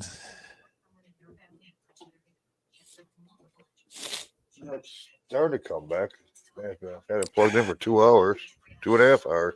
Has Terry used that keg still I give her yet? I'm dropping it off the bruiser this coming, after the first.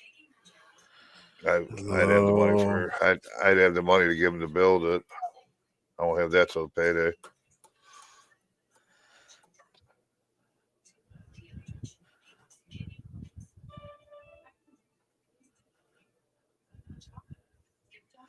Negronis. You gonna educate me on what a Negroni is? Let's not keep it's nothing racist or anything. Just keep it clean here. I know. I We, wouldn't. we I don't want read that. Facebook, man. I read that. I had to take a second look at it. Yeah, but I'm that,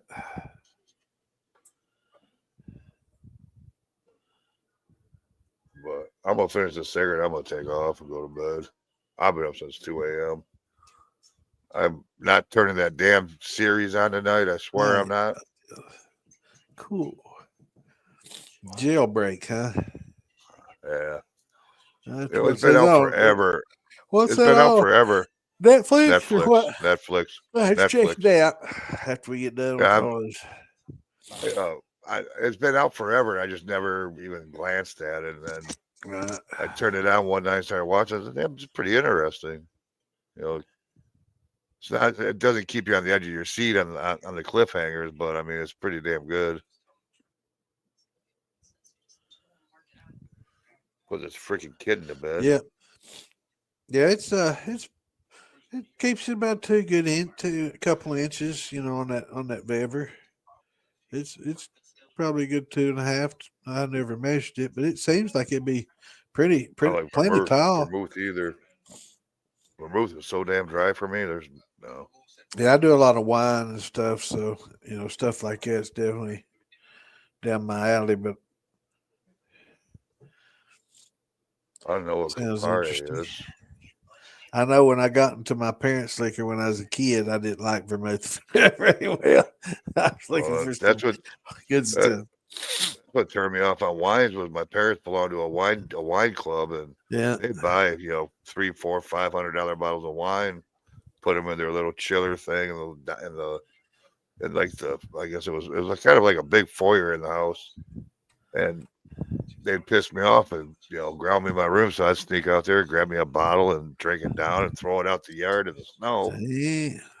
Then I end up throwing up out the window, and forget to pick the wine bottles up in the spring of the year before the old man found them, and then my ass was beat. He beat the white off me one day. I drank like I can't remember how. I mean, it was expensive, really, really expensive bottle of wine. They ate Yeah, so much wine they didn't pay attention. I remember my cousin opened up a bottle of scotch my grandfather had that was over 100 years old. Oh damn! It's called King's Ransom Scotch. And he got it when he bought this liquor store. He found it in this liquor store and looked it up. It was over 100 years old. And he collected that and then he sold the liquor store, but he kept that and an old Budweiser Clydesdale sign. It was like 8 foot wide and had fluorescent lights lit up in it and had I the remember whole, them. you know, The whole Clydesdale team yeah, man, and it was nice. the cooler wagon or the ice wagon. He Yeah, I kept remember that them and a few signs. other things out of there, and he sold that at auction. Got a pretty good penny out of that. But that bottle of scotch, he blamed that on me for a long time. It I wasn't remember. me. I Yeah, remember. they just knew it was me. And then my little cousin, she told me, I heard her little girlfriends had a little party, slumber party and stuff, and they got into it. I'm like, yeah, I that's what I remember thought. I was 17, and my stepdad and my uncle owned a nightclub. I told my buddies, I said, you know what? Everybody's having house parties. Watch this. Meet me at TJ's Lounge. At 3 in the morning. I had snuck a spare set of keys to the bar, went in the back door, and boy, it turned out to be one of the biggest parties. The law showed up, my uncle showed up, my dad showed up, and oh my god, there was so many of us that went to jail. My dad put me in jail. Even you going to jail? Fuck you. Yeah, uh, but I was known for I threw the best party in the high school. No wonder I turned out the way I did. that's your excuse. That's the only one I'm going to use. We had a good time though. I mean, we had the jukebox just cranked up. Is why the cops showed up. After hours, lights are all on, and a bunch of people moving around in the bar. And bars closed at 2 a.m. Oh no, not with Yeah, me around. Not with me around. We're gonna go for after hours. yeah, they could have lost their license for that. Oh, I know. But because it was us that I'm the one that got the keys. He didn't press charges, but he left me in jail for 3 days. Scared the shit out of me. But all right, well, I'm out of here, y'all. I can't take my tail All no right, more. brother. We'll talk at you tomorrow, man. And I'm out of my pain bed, so yeah, it's bad. But all right, y'all. Hey, y'all have a good night. It was a good chat Later, with y'all. brother. We're good, y'all. I'll talk at you tomorrow when I get home. All right, man. Later. Have a safe flight. Yeah, it might be Friday. I get home late tomorrow. All Y'all right. call wake your ass up. That's what I'll do. I might answer. I might not. All right, man. We'll All right. see. Have a good night. Later. Later. Oh, hell.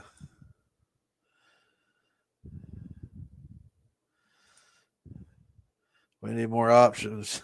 StreamYard, I need a medium sized one along with that. Let's see. They make it. Nope. Nope. Nope. Well, that's smaller. That's better.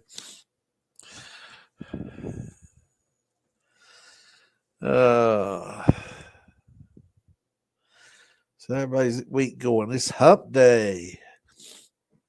2 more days. Let me see what they're saying about the weather because they've been throwing up emergencies. And I'm right in the red zone tomorrow. Oh, hell's going to give me the damn weather here. Shit. Nice here. 60s at night, 80s during the day, low 80s, high 60s, low 80s. Beautiful. I feel this is not going to be that way. Where the hell ain't in my damn? Yeah.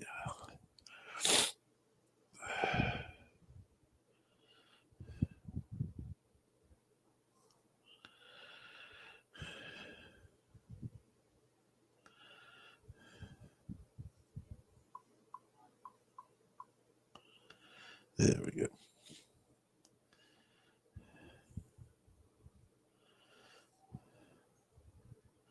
Oh, Lord, it is cold back up. 50s, 40s, 30s tonight. Brr. Maybe I should just stay here. Yeah, it's going to be storms this weekend. Tornadoes. It's got done testing Mr. Vodka Maker. Got 160 proof off the spout. And the machine made all the cuts. That's interesting. My vodka maker. That's something. That sounds like. Got you with. That sounds interesting, man. Is that kind of like one of these air steels with a little column on it? Or tell me how this works, Scott.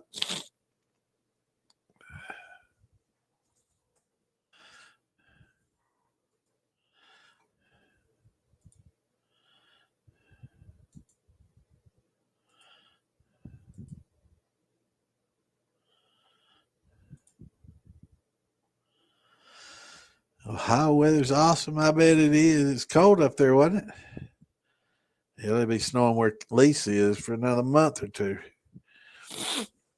Ohio, I know it's as cold up there as it is in Kentucky. See, I know you're in the 30s tonight.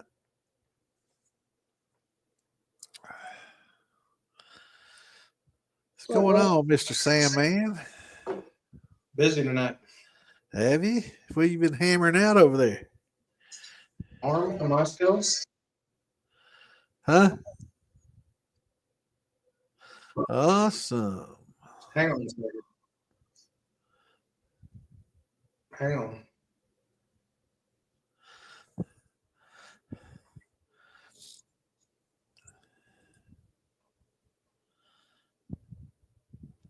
All right. I still had you open on Facebook. I was getting 3 different voices. Now I finished up the arm for my still. Cool. And also earlier. So is that a 4-2? Built that for Phil Billy. Cool. So that's for keg? I think they're selling them as keg heads, but we got to stay busy. They asked if I could build some horse heads for them, so I'm gonna knock out some of their horse heads. But yeah, this is a 4-2. Fits on my cap that I built. Awesome. I got the pot. I got the base of it built. I still need to make the cape. I was going to do the cape tonight, but Ian's like, I need this horse head by Friday. And I'm like, God damn, dude. I guess I'll do that and not work on my still.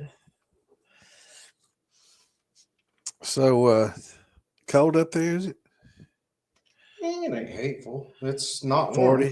40s. Eric said it was awesome. It's been pretty warm. Has it? It's been windy though. And you know how it is around here. When it's fucking windy, it ain't warm.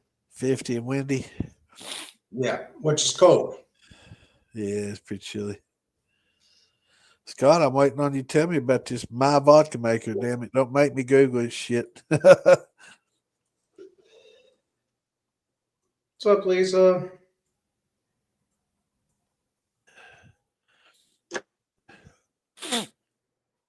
For these that don't know, this is Mr. Sandman, maker of the Sandman barrels and parakeets and other fine quality copper crafts. Lots of fun things these days. I do a lot more copper crafting than I do running my still these days, it seems. I still get a run off most Friday nights, though, so that's all right. The automated countertopped air cooled. Oh, man. Sounds like an air still. That's what I thought. It sounded like an air steel with a collar, but it looks like a couple of suitcases. Looks like two boxes sitting on each other, and it's got 3 little spouts that it drips out of. This one has 2. And So, I guess it separates the heads and the hearts for you. I was actually just thinking the other day, I was eyeballing my air still. I only paid $20 or something. I was like, man, I'm going to modify this thing. I'm going to make it really functional, not an air still, you know? Right. I ain't decided how I'm going to do it yet, but Interesting. first of all, I'm going to separate the cooling fan from the element because I run it on basically an SCR, adjustable heat, Right. but it changes the fan speed. So it doesn't really help you all that much. So I'm going to take the fan and put that on its designated. That way it runs full speed all the time, and then I can adjust the heat. I think that'll go a long ways for it. Beard and Board has it. I guess has a video on it. It looks like a coffee maker, actually a coffee fractional distill. So I'm wondering how it fractionally distills. I guess kind of the Put a picture football up. beverage was supposedly a. Do what now? Put a picture up here. Let's see what we're talking about first. Let's see if I can get a pic. They'll let me take a pic. If not, I'll have to. Hell, I don't even know how to begin putting it on here, but I know people do it.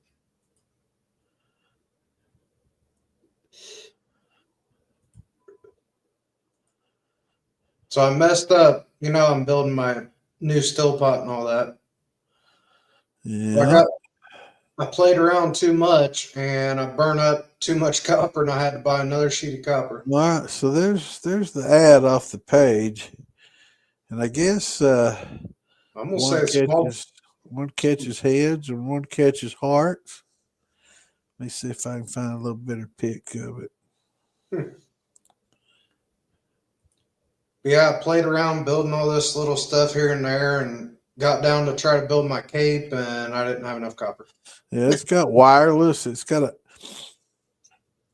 Wi-Fi built into it. AV range 60 to 93. So it'll do 20 liters per day. I guess it's set up to do like continuous. It'll just go all day. It sounds like continuous still. 500 simoleons. Shoo! Hold on now. I can run a lot of liquor for $500. Yeah. and I don't have to run it all day. All right, here's just another pic.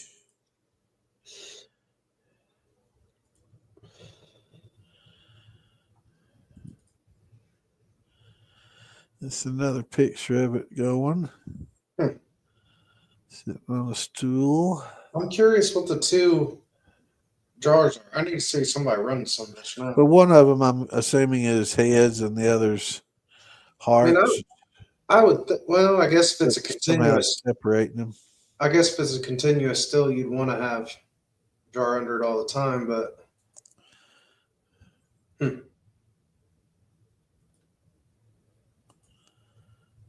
right jar is heads. All right. Interesting. They got a little YouTube video on it. I mean, I guess if it's something you set and forget, I mean, to me, it'd be one hell of a stripping still. Just keep loading it up and, you know what I mean? Yeah. Set an alarm for however long and load it back up every time. It'd be a good stripping still, but $500 price tag's hard to swallow now. You can build one hell of a keg still for that. Oh, hell. Let's see. They're going to try to make me.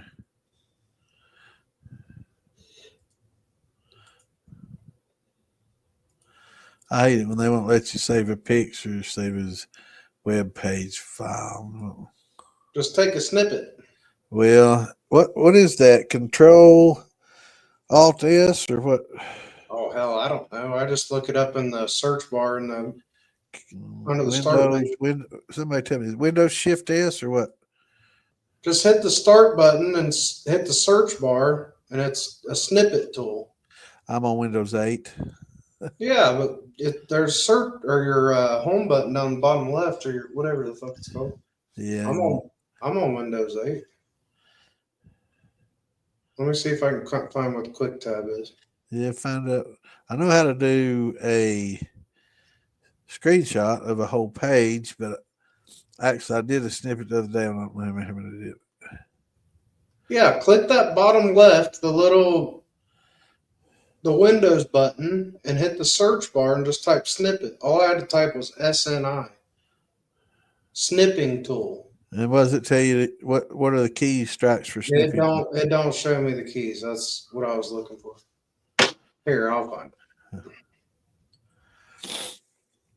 I'm afraid to do it because if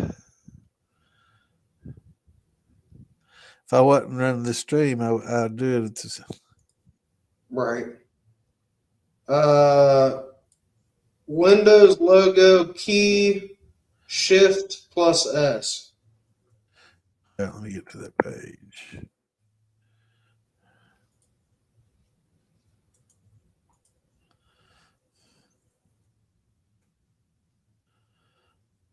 Nothing. Oh, I don't know. That's what it says.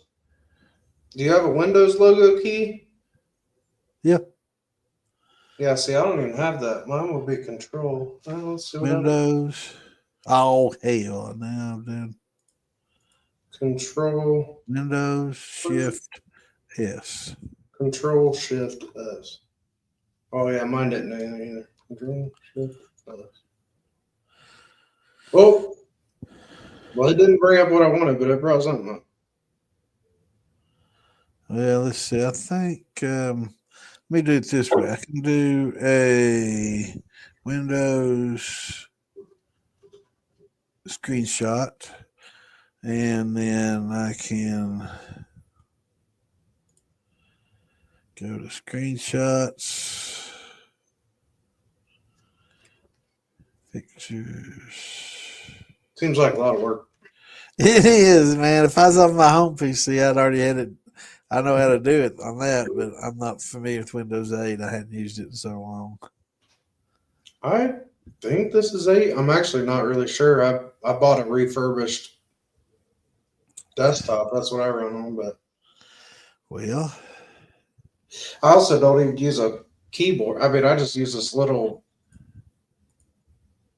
handheld keyboard.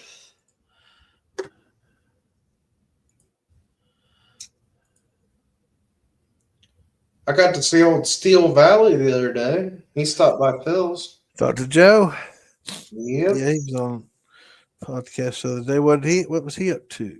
Well, got a little something from him. It's That's already cool. half gone. Here we go. He was in Cincinnati doing some kind of training or testing for work. So he was within 45 minutes or an hour or so. Oh, oh shit.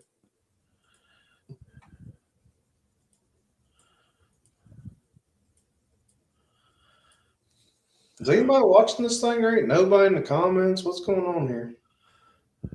I don't know. I might have messed. Oh no! I might have messed up. Shoot. You're still live. I mean, it's still out there.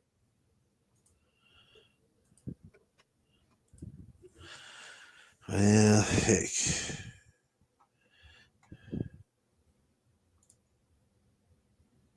Fields and Creeks. He says, I'm here. So it's working. It's still broadcast. All right.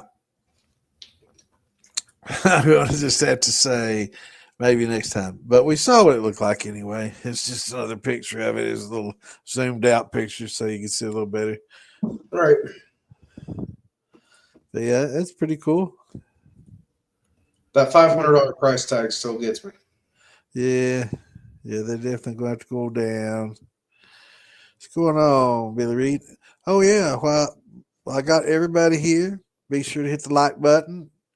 Share it with a friend.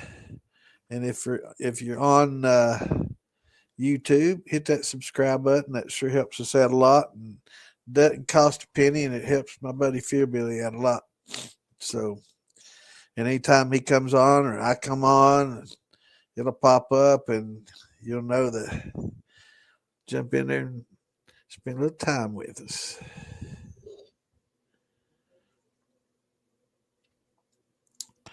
Thumper for a keg steal. You can get a little pony keg. Or go to Fieldbillies, yeah. Or get Wes to make you one, or use your little pony keg. Lots of options. I don't do still parts unless Phil asks me to do them. I'm too good of a friend. That's his gig, man. If you want that, you got to call in.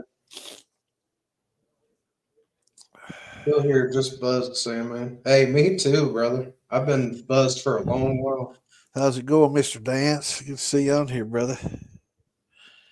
I got to keep it at, well, I had to keep it at buzz because I was trying to work, but now I'm done working, so I'll hold her off here. I saw some barrels we're going to have to go get, Wes. $80 each, 60 if you get 5 or more. It's this.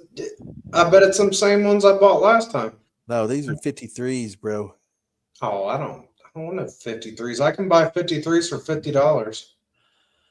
Yeah, you never told me that. Yeah, I can get 53s for $50. But that's the ones with wine in it, right? Nah, these are just used barrels. Once or twice. They're a true bourbon barrel, so it should just be a one-time use. Yeah, a lot of places now are using it one time for bourbon, second time for whiskey, and then giving it, and then selling it. He's getting these from big name bourbon. I mean, they're stamped. Okay, cool. Yeah, I can get them for 50, maybe 60. But yeah, I can get those all day. Cool. Who in the hell can fill 53? That's a lot of damn liquor. Yeah. I'd like to say I could, but I drink too much of it. I never get that much build up. You gotta save it, man. You gotta run it all summer long. Save that shit up. I've been running it all winter long, and I ain't got that much saved up. Gotta get you one of them big HDPE barrels and just start saving it. Well, I'm up in my pot size. I'm going from I don't know, it holds about 17. My new one's it's 25. I think I'm gonna make a fat 40. Mine's a fat 25. I mean, it's big. It's 22-inch diameter, 19 inches tall. Yeah, I'm gonna make me a little fat 40.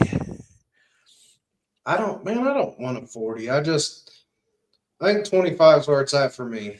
Well, I've got an 18.5 Fever.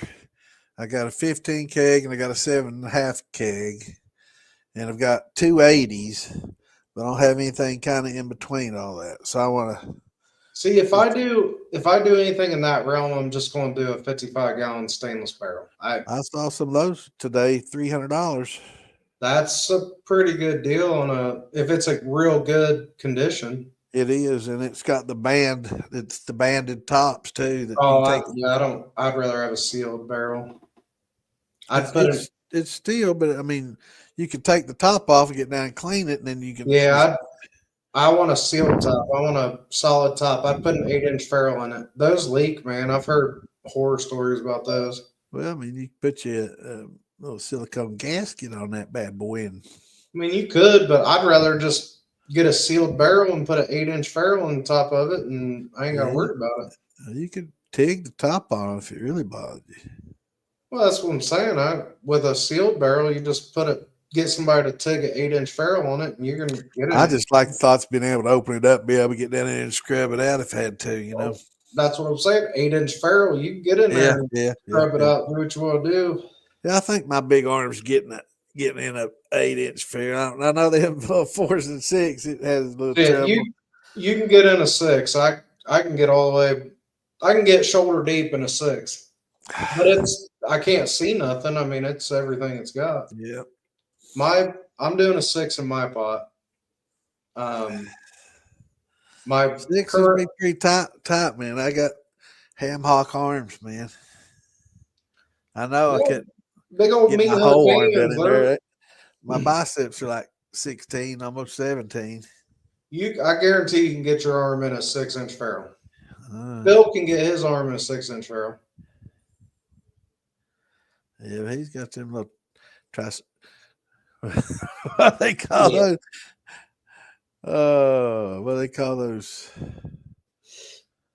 T-Rex arms. T-Rex arms. They might be short, but they're stout, motherfucker. I mean, yeah, they are. How's he doing, man? Phil, he's doing. I was just over here earlier today. He's all right. Yeah. He's doing good. Yeah.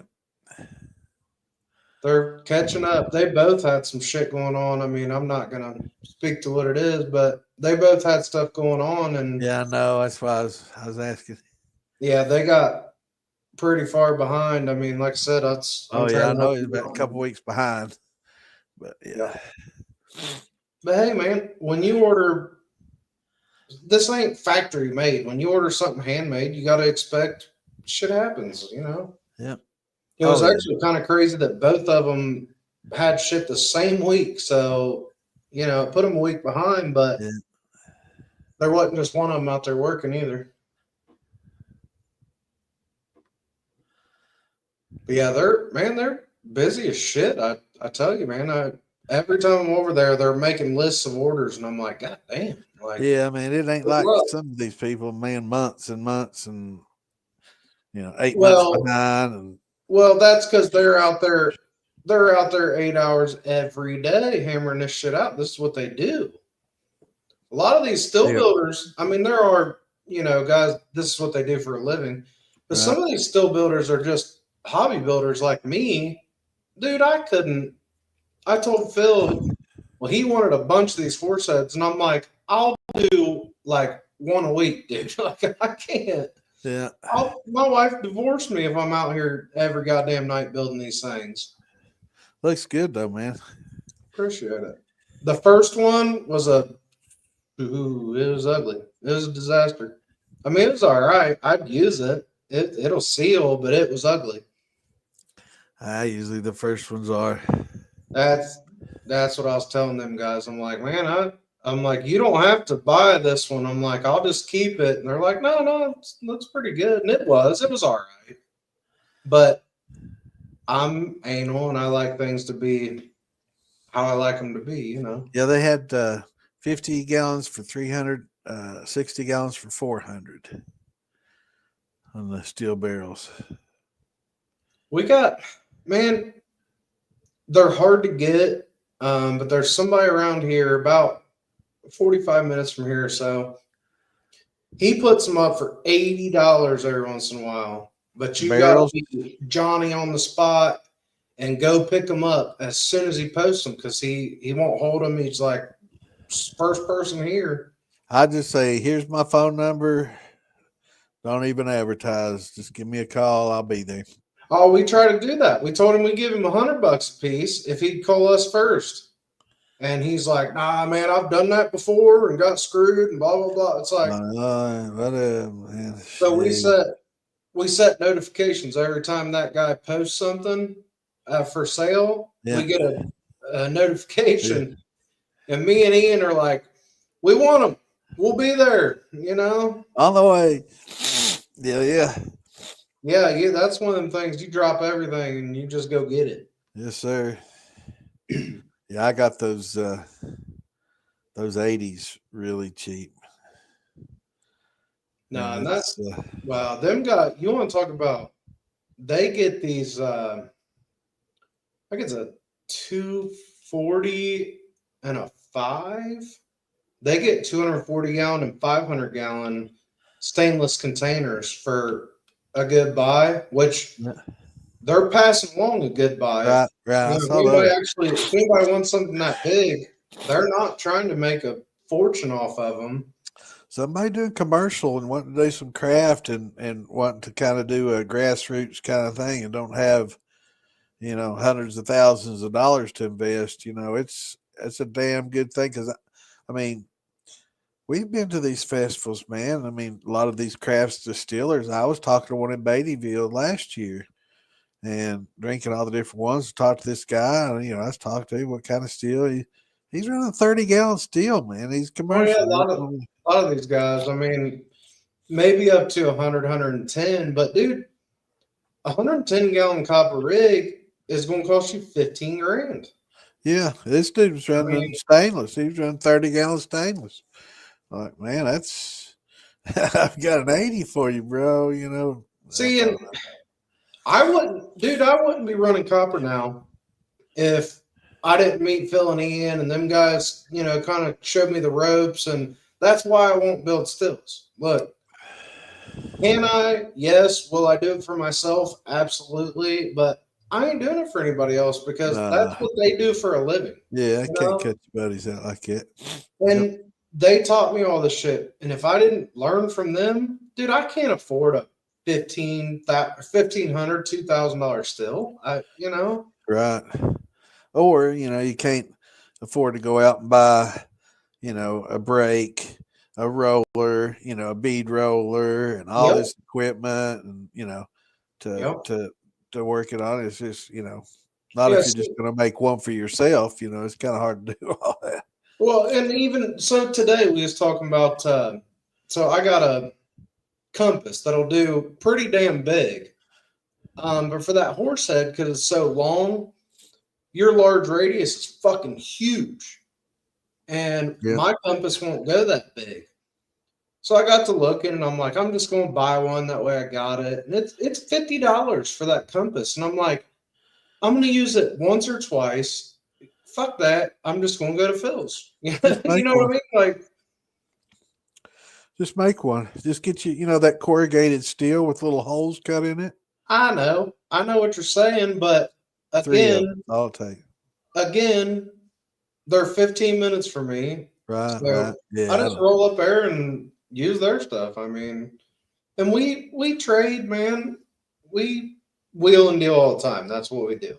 Like, hell, I just got another roll of copper. Yeah, I know, Drummond. When it was all said and done, I only owed them $90 for a sheet of copper because we wheeled and dealed and traded, and you know what I mean. Yeah. Well, what was I'm trying to remember the name of the store, the wheat and something, or to get the copper. I think we got one in my town, but Drummond, son, the worst thing is when you talk to them, you get there and they've still got it, and they're like, they know you just drove 2 hours and they want to start negotiating on price. That's what really pisses me off. I've gotten to the point where I try to pay for it, or I try to give at least a deposit on the way. Then you get if you're going to do that, you got to use PayPal because you're protected. Yeah. Had a few buddies I guess Gage got stung. The last one I heard I of. heard about, yeah. Yeah. No, dude, if I buy anything and I pay for it sight unseen, it's gonna have to be PayPal, unless it's somebody I know, because PayPal's got a protection. You get it back. Excuse me. Muted that just a time. Oh, wait a minute.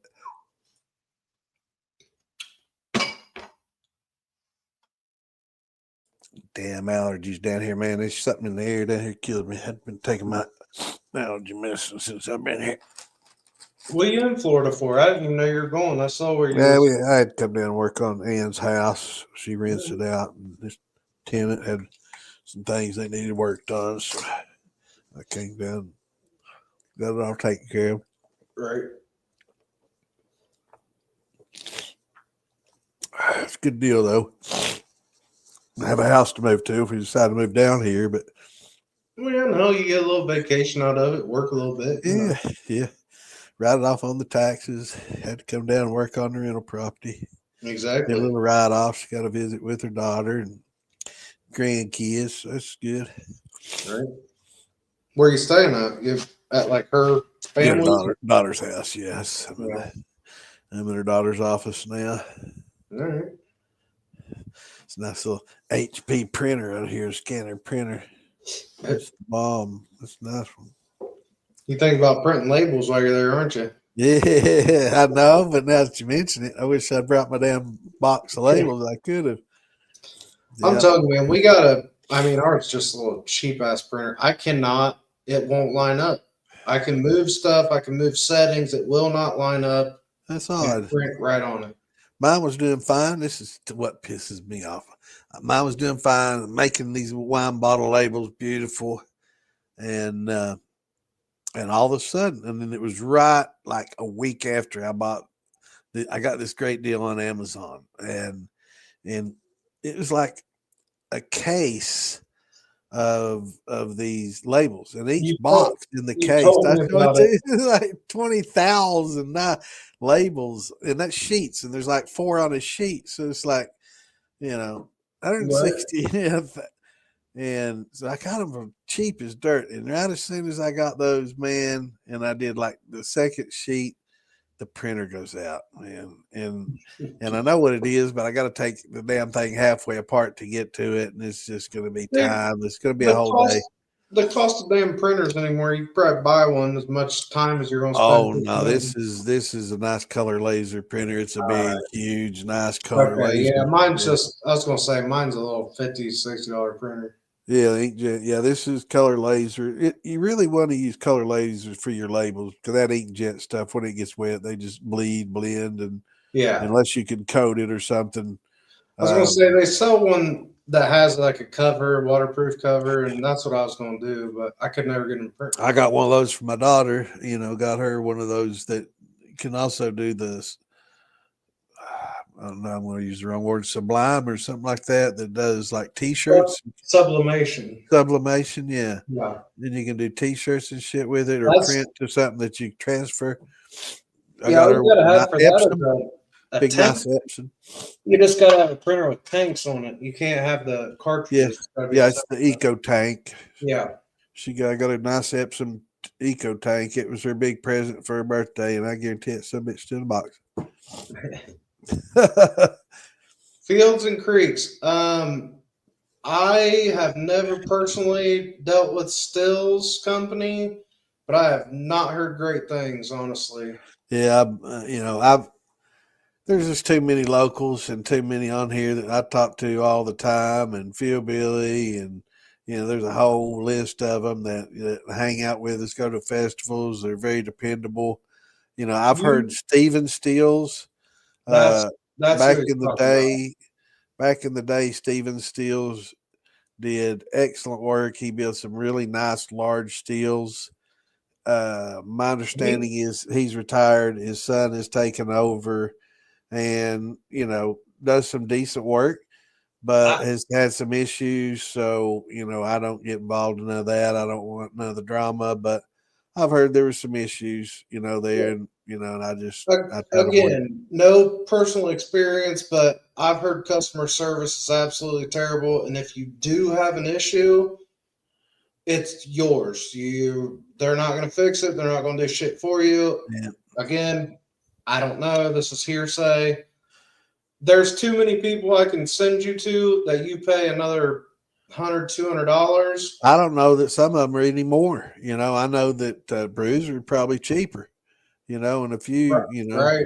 David Wade Harrell, he can hammer them I out pretty. mean, and these And are James, guys. These are guys that if you get your still and it leaks, you send it back to them. They'll fix it and send it Yep. back to you at their Yep. cost. I mean, yeah, Copper Steel Co., Tracy, all of them, man. Ace, there's just too many good ones out there. I was going to say if you want recommendations on a still builder, send a message and either. Yeah, I try not to do it because I'm afraid I'm going to forget somebody. I know there's Appalachian Plateau.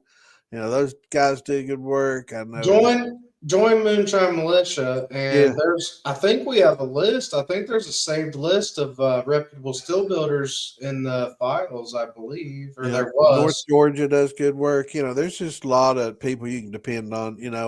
I've never personally dealt with the Steels and his son, but when I used to admin in some groups that were 200,000, plus, and a few of them that had quite the volume years ago, and there was quite a few people that, of course, when somebody gets their stuff and everything's good, they don't complain much. But when there's issues, they complain. And some people had some issues, and were complaining. I don't know if they're legit or if they just trying to, sully their name or whatever. But there was a lot of people, and I've looked at the Better Business Bureau to kind of try to follow up on it. And there were some mixed reviews. So, you can't see. I don't know. I don't know if it's worth the risk, but I do know Steels back in the day used to do some really nice work, but that's been many moons ago, and he's out of the business. So hang on, Fields and Creek. When you say kit, is this a solder your own kit? Like it comes flat shipped for that price? Because I will say you're not going to get a 20-gallon still for $900 full kit. I mean, there's not a builder out there that's going to produce that. I mean, a 20-gallon rig's going to cost you $300 in copper and another $150 to $200 in stainless. So, well, I mean, if they're just selling just the steel and not the thumper and the worm and the flake and all that, if you're just getting the steel, yeah, 1,000 for a 20, probably not unheard of. If you're just going pot to worm, or you just want to get the steel and add your own jar rigs, or you got a thumper or an old Vever you're going to use for that. But that wouldn't be a bad deal for be realistic for a 20. Yeah, Scott Adam at Copper Steel Co. Yeah, definitely a stand-up guy. Produces a fucking hell of a product. Probably the best, cleanest solder I've seen in a steel builder. The dude is a wizard with solder. It's wild. I don't know, man. Wayne down there in Ozark is pretty good with the solder too. Yeah, Wayne brazes. That's a whole different animal. Yeah, he's does some clean work and really good work. It's just too many. That's why I try not to get caught up in this, because somebody like, you sat there and you named 10 different people. You didn't name me, man. I can't believe it. Here's Wayne, and it's unreal, dude. This is just a shot glass, but it's virtually seamless. I am still blown away. Yeah, how you make this happen. I've got a funnel that in a whiskey thief, and the funnel, man, you can't even see the seam. Right. I mean, you have to really get down with a magnifying glass to find the seam, man. It's like I said, he does. That's hard solder. That's he brazes. Right. I brazed years ago. I knew how to braze. I'm sure I could do it, but I couldn't make it look good. I've gotten pretty decent at soft solder, or whatever you want to call it. I'm gonna do some copper TIG here for long. I've got a nice little square wave pulse TIG. I was just talking. I think it was Steel Valley. We was talking about TIGging with copper rod. I thought that'd be cool as shit to have just all copper, no, no silver joints or anything. Yep. It's a little different to work with, from what I understand. I've never done it, but helium, helium gets a little hotter, gets the temperature up there. Yeah, you definitely don't want to use Love you. the trimix. Well, what brought it up was the fact that argon, I think is what I use. Argon. well, it was kind of a stupid question that I asked him. I'm like, can you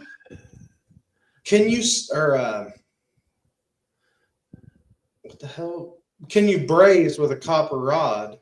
And after he told me the answer, I'm like, well, that was a stupid question. Yeah. If you can melt a copper rod to fill it, then you're melting the metal that you're putting it on. So I'm like, well, that was a dumbass question. Yeah, you just have to put a lot more heat on the rod than where it's going, because that rod is going to require more heat than that sheet. But then it's really thick. But then to get it to stick on a really, really heavy copper, you could probably make it happen. But on like a 20 ounce, dude, you would melt the fuck out of that sheet before you ever got it to stick. Yeah. But a TIG is a really concentrated pulse heat. You could TIG with a copper rod, but I've seen it done. I don't know how to TIG. Helium adds the heat to it, and it gets it up there and shields it at a little higher heat. Yeah, but I've seen people just take. I haven't done it yet, but people just take wire, just the ground wire out of some Romex, pure copper, and just use that as a rod. Man, just go at it, pure copper wire. Well, man, back in the day, we used to fucking weld exhaust on with a coat hanger. Yeah. If you had an oxyacetylene torch, you could weld a exhaust on a car with a coat hanger. Yep, it looked ground wire. That's right, Scott. It looked like hell, but it would seal. Yep. Yeah, you just have to put all your heat on the wire and hardly any on the sheet, unless it's like an 8th inch or something like that, really heavy. Yeah, but then to get it to stick, you're not getting your substrate hot enough. You're not gonna get good penetration either that way. I don't think that would be ideal. Now, TIGging with a copper filler rod on a TIG or copper wire could potentially work. I don't know. I've never TIG welded, but potentially, I think that could be all right. Did they make a copper MIG wire? I've never really thought about that before. Now I can MIG weld, and I have yet to see that. I've never seen a MIG wire. Yeah, I don't think it's out there. Maybe it is. I don't know. Something real thin, be pretty easy to work with, maybe. Yeah. See, but copper, it doesn't puddle for very long. It's gonna. So I actually MIG welded my ferrules on my keg. Not ideal in any way. They rust. Splatter. Well, hell yeah, it's splattered. It's ugly as fuck. It looks like chicken shit, but it's sealed. And it's what I had. Did you use flux core or just solid? You got to use flux core. It won't stick to stainless. But yeah, I MIG'd the ferrules on my keg. I mean, I had one of my dad's buddies helping me that does auto body. And he's like, I can TIG weld, but the problem, long story, I got a 6-inch ferrule in my keg, and this TIG welder would not fit the angle that we needed because the handles are on the outside, or that, know. But the MIG would. So we MIG'd it, dude, and it still has some leaks, but it leaks under pressure. But running it as a still, it doesn't build enough pressure, it won't leak. You could probably silver solder over that weld and feel some hole. Honestly, now that I know what I know about soldering, I didn't know I could solder stainless at that point. Yeah. Back when I did this, now I would just solder it, dude. they're not holding a lot of pressure and they're not taking a beating. I would absolutely, anything I put on a keg for myself, I would just solder it.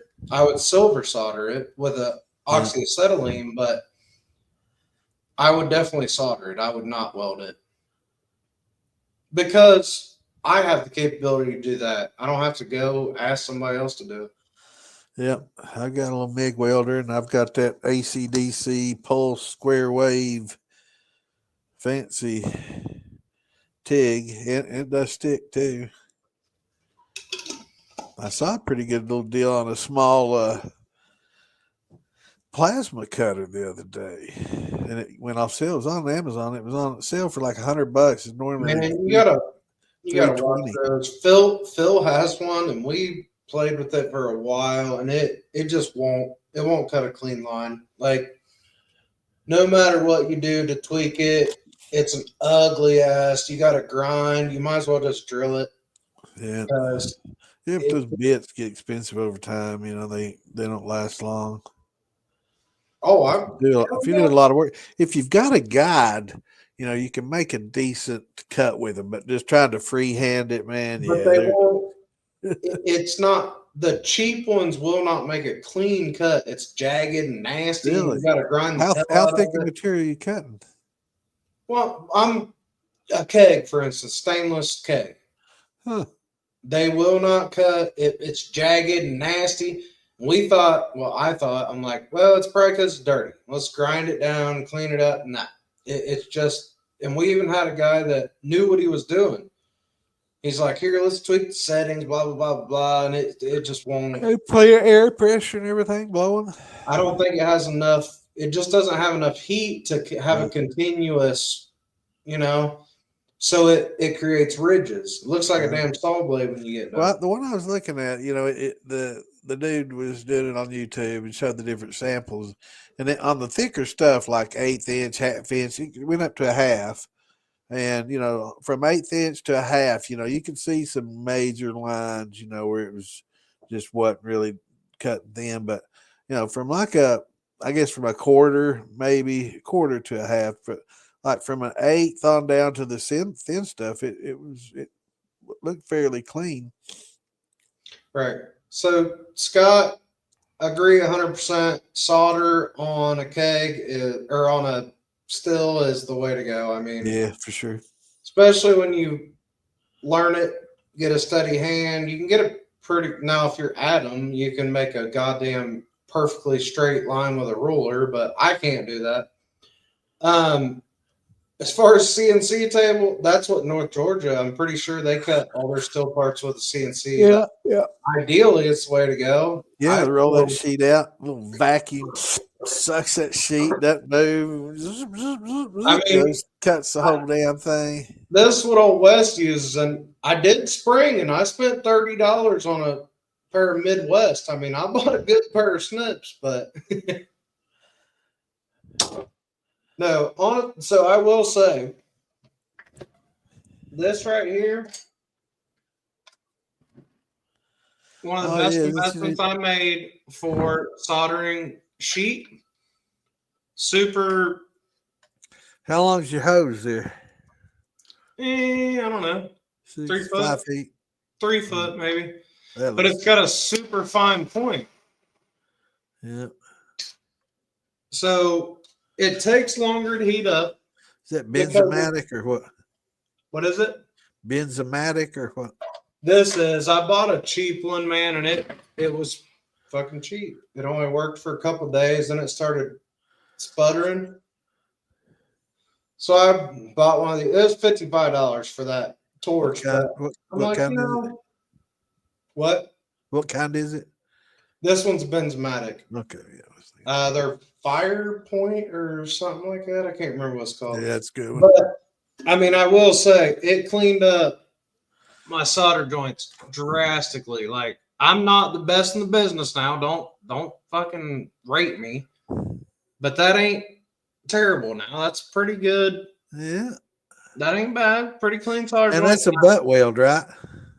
That's a butt weld. And it's even better on my stainless. I can get Yeah. a way cleaner, Yeah, beautiful Buttwell's ain't stainless easy.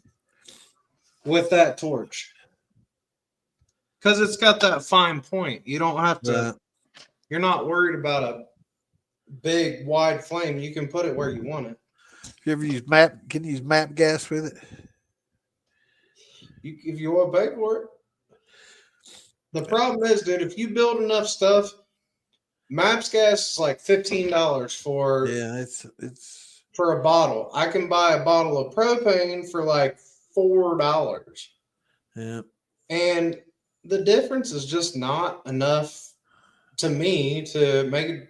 I don't care. I was just curious if it made it easier for the stainless. Would it? Absolutely. I wouldn't say easier, faster. Faster, yeah. Yep.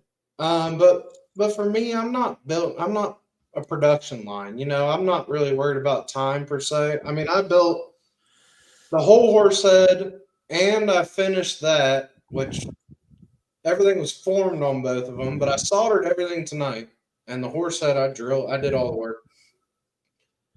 About 3.5 hours. I built both of those. So it ain't a crazy time saver. You might save 20 minutes. Yeah. Which production, if you're if you're building stills for a Yeah, living, yeah. that might make a difference. But to me, fuck that. I ain't that I'm gonna worried tell about it. Big Easy to get you some map gas so you can make more horse heads a week. Shit, they're the ones that got me off Maps Gas, dude. I ran Maps Gas for years and years because I did plumbing. Right. And I was over there using Maps Gas, and they're like, "Why are you doing that?"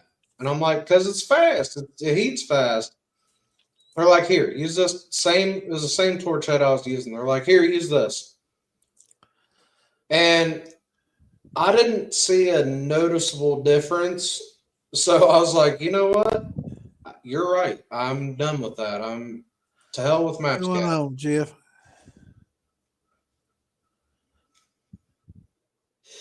Nah, I'm telling you, dude, living close to filling in was So you refilling your bottles? no, man. The problem with that is to really refill a propane bottle, you need a 100-pound tank because even a full 20-pound cylinder will not fill it to enough pressure. It won't run very long, and it's sporadic. It doesn't like that.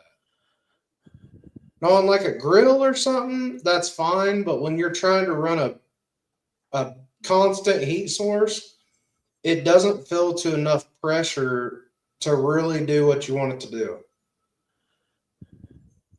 So what are you sipping on, Wes? I'm drinking some Steel Valley bourbon. Oh yeah. Is that his new label and bottle? This is Jimmy Red, Ohio Blue, caramel malt, and honey malt, I believe. 2-year aged in a barrel. Yeah, I saw that the other day. Hey, killer. Good stuff. Yeah. I imagine it is. I'm kind of sad that it's already down to that point. Yeah, you just put it away, drink some other stuff. I just now. got it on Monday. No. That's I'm what I not do. I'll drunk. take I'm a not couple drinking. shots of the good stuff, and then I'll just drink whatever I got after that because I don't appreciate it as much after Well, that. that's the thing. I ain't drunk yet, so it's still tasting damn good. Oh, If I get drunk, I'll quit drinking it.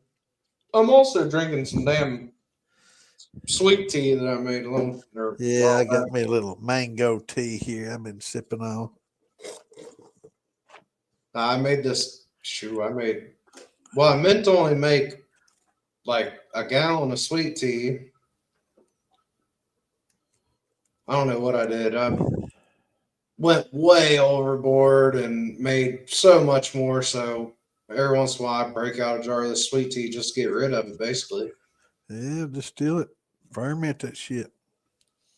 Nah, I drink it. It's pretty good. It's 50 proof. I mean, I just miss Mark making some coffee. I got some at root beer. He's got to work tomorrow early. He's probably yeah. I think I'm I'm gonna run. I don't know if you've been following. If you got TikTok, that So I No. freeze distilled that all apple brandy. Yeah. No sugar. It's crab apple brandy. It's all apple. I freeze distilled it. I actually I haven't even checked the gravity on it, but I'm gonna run that on Friday, I think, in my little test still. Because I had about seven or 8 gallons, and I got it down to So you made some just over. Applejack. What is it? It's called Applejack. Yeah, so I made Applejack, and I'm gonna run that through the little 3-gallon test still. Yeah, I'm gonna try to get enough to put in a. I've got a couple of 15. Actually, I got one 15. I got one at Fibbley's. I gotta go pick up. Actually, I'm gonna come up here in the next couple of weeks, week or two.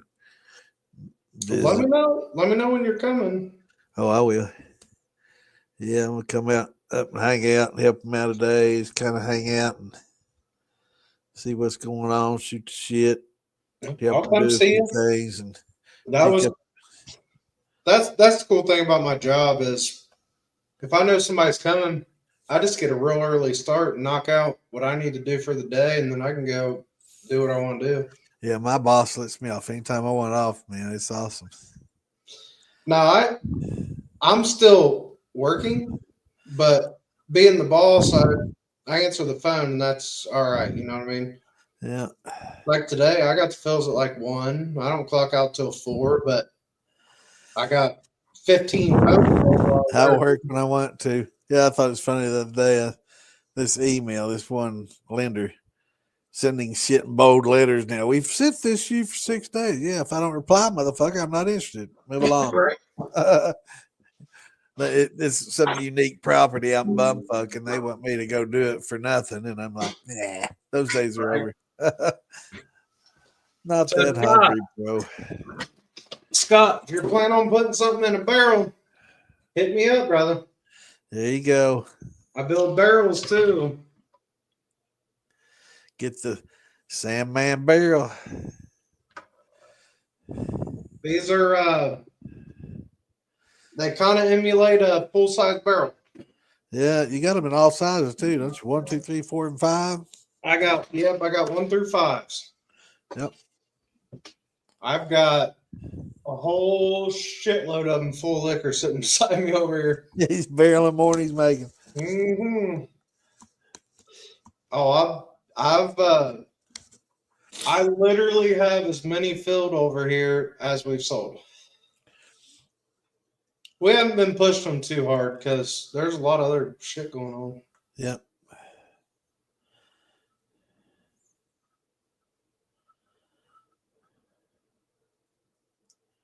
Freeze drying corn ain't gonna do you any good. It's gonna have the same flavor. I mean, and freeze dried candy does not change how much it intensifies the flavor at all. It probably break down easier, but the same candy is going to do the same thing. well, it's taking out moisture. So if you remove the moisture, you don't things don't taste as watered down. I was going to say it's the same flavor. It's just less diluted. Right. Yeah. So I like to dehydrate stuff. I fill my column full of dehydrated fruit sometimes in a brandy run. Yeah. And that'll make a big difference. Just wondering if you filled one of those infuser jars with a little freeze-dried corn, what would happen? Other than the jar breaking from going from cold to hot. I think you're going to be better off just filling up cream corn. Yeah. Now, I will say cream corn will bring a boatload of flavor into a liquor. They're good for jar rigs and thumpers. I was going to say I'm not a jar rig fan, man. I like it. It's fun to watch, but I'd rather have 2 copper vessels doing the same thing. That are infusible, that have a drain, so you don't have to take them off. And it's cool to have my bypass on there and able to remove them. That's made it. It's wonderful for jars. But that's me. I'm gonna run a bypass. You'll see with my new still setup. It's gonna have all the bells and whistles bypass. I mean, I already run an infuser on my thumper, and my thumper has a drain that is just above the downcomer. Right. So it's basically like putting new stuff in your jar. Yep. West, you Yeah. char the wood on your barrels. Drum and Son, I buy my barrel heads from Kentucky Barrel Works, which is who makes most of your big name barrels. And I buy them pre-char. It's the same barrel head they would use in the barrel that they sell to a major distillery. Probably a number 3 char, I'm guessing. So I don't change anything. I take this barrel head and I cut my rounds out of it and I press it into a stainless pot. It is literally the same thing that the major distilleries use. I don't do specialty. I don't do toasted. I don't do char levels. This is what you get. Yeah, It's I think they're number 3. I think that's standard though. That's what most people do. I should 2 or have. 3. I mean, I'll show you guys one. Not that it'll tell you a lot, but I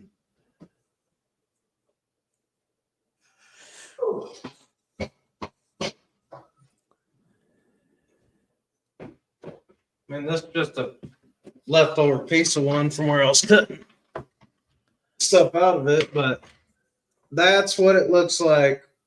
I mean, you can see it right there. I cut a barrel head out of it, but that's what it looks like. Close to the camera so we can get a. I want to see is it. Yeah, it's got a little bit of gator back looking. Yeah, that's a 2 or 3 char for sure. I can't tell how gator back it looks broken and the char level. It looks like a 2 or 3 though. Well, say it ain't no 5. I can tell you that. I'm gonna tell you yes, 2 to 3. Yeah. And being that it's mass produced, I will say that some of them are far more charged than others. And again, these are not. I don't know how to put it. So if somebody wanted it a little heavier charred, I guess you could take that torch and if they said I'd like a 5, I'm sure you could custom do it for a little extra. If somebody wants a custom product, get a hold of Bad Mo Barrels. That's what he does. I don't. So this black pearl, is this the stuff y'all getting up there too? Yes, sir. Good stuff. Yeah, we get Black Pearl. That's what I get. I buy it straight from the distributor, though. Yep. International Molasses. I got one 10 minutes from my house. I buy it straight from them. If anybody's interested in that, Phil Billy sells it by the gallon. Yep. I don't know if he's going to put it on the website or not, but I got a 5-gallon bucket of honey. I'd pick it up and show you guys, but it's heavy as fuck. 60 pounds. I got plans for that going in a barrel here. I don't know when it warms up. Gonna do some mead. I'm gonna do honey whiskey. The plan is to put enough in a barrel. I'm not gonna fill the barrel because there's no point. I'm gonna flip it upside down. I want about a gallon, I think. And I'm gonna let that soak into the wood for a month or so. And I'm gonna use the rest. I'm gonna use the rest of the bucket to make a honey whiskey. Then I'm gonna use whatever's out of the barrel as an infusion. That's good. So Bam Bam just want to know your price from the 1 to 5s. Phil Billy sells them on the website. It starts at $125 on a 1 gallon, and it goes up in $25 increments up to a 5-gallon. So 150 for 2, 175 for 3, 200 for 4, 2 1/4 for 5. Yes, sir. Very reasonable. And I started doing stands. We ain't put them on the website yet, but if you're interested in a stand, ask Phil Billy. We'll hook you up with one. And Johnny's great. takes care of our AC heating units and has always been there for us. Is that somebody up there in Ohio West they're talking about, or? I don't know who Johnny is. Okay, I'm trying to scroll back here and see what that's in relation to. Maybe he typed that in the wrong chat, or maybe it's somebody that's up there in Ohio that has some of those. I mean, I might know who it is, hell, but I'm not sure.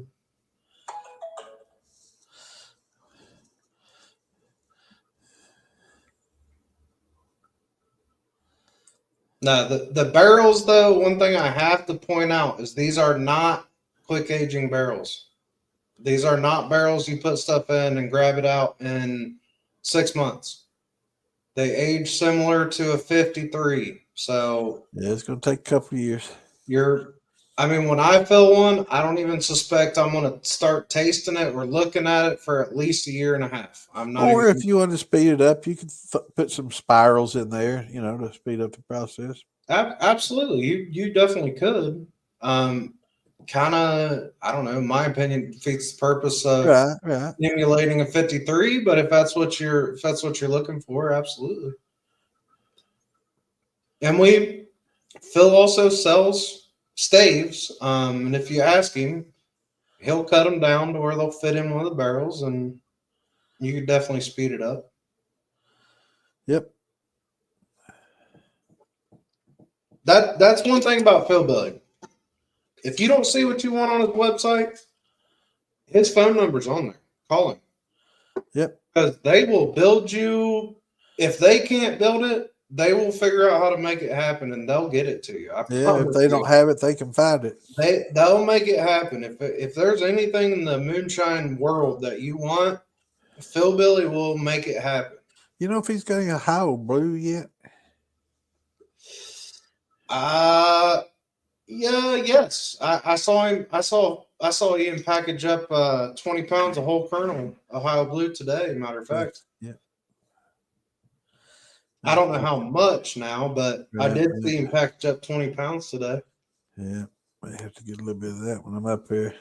There's fucking barrels full of corn over there, dude. I don't even know what the hell they have. I mean, there's just barrels and barrels sitting in the barn that's full, sealed. Yeah.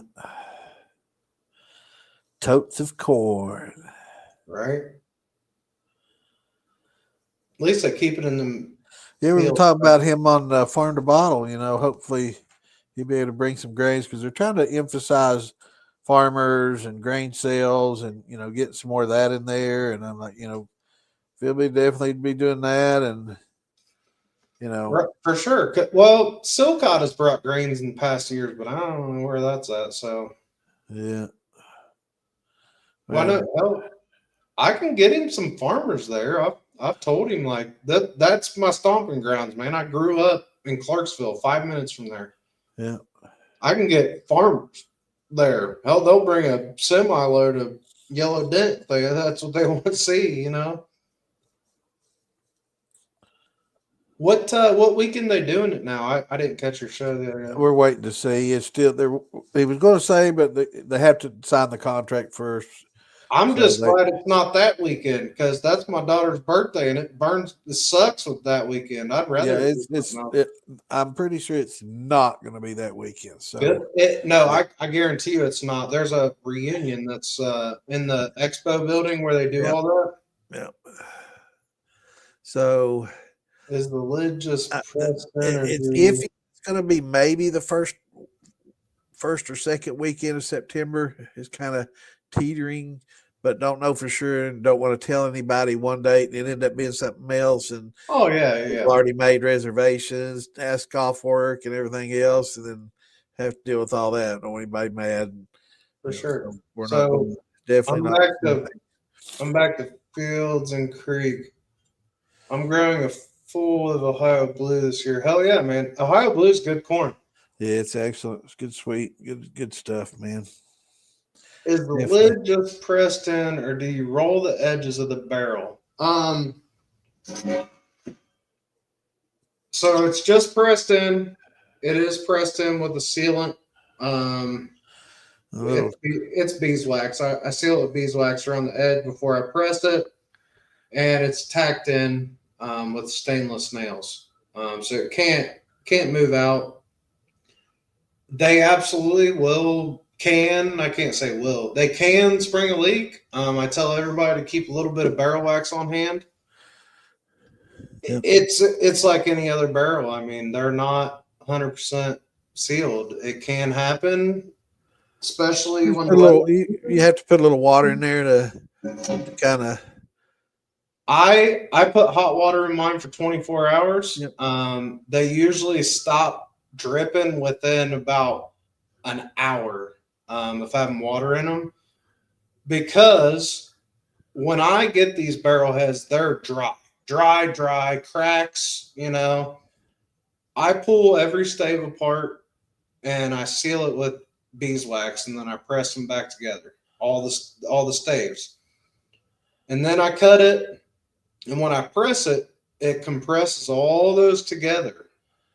Um, and then again, it's 100% dry when I get it. So as it swells and seals, it creates a really tight bond. I mean, I have not had a big issue with leaks.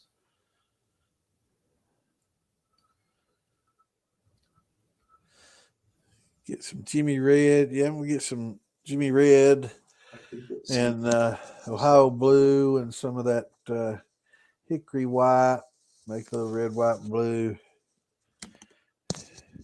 That seems to be a pretty good mix. I've also had some Amanda Palmer I'm going to work with.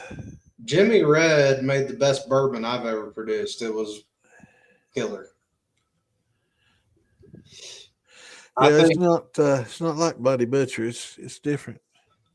Yeah, Not as oily or earthy. Bloody Butcher's so oily. Yeah.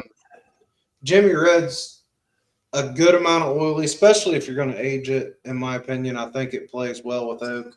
The oil kind of Esterifies. yeah, really good flavors. Sure does. A lot of people don't realize it, but when that liquor goes into the barrel, it's just the beginning. It's just not in that barrel to soak up and get tannins and char from the barrel. That's with everybody. That's why I say the 53. This emulates 53. There is a difference between aging and oaking. Right, exactly. This whole quick aging thing is not a thing. You're oaking liquor. You're adding tannins. You're just adding tannins. Yes, there's a major difference. Like I will say, when I plan on barreling something, my cuts are ugly. I am not that worried about my cuts because your barrel will take care of a lot of that.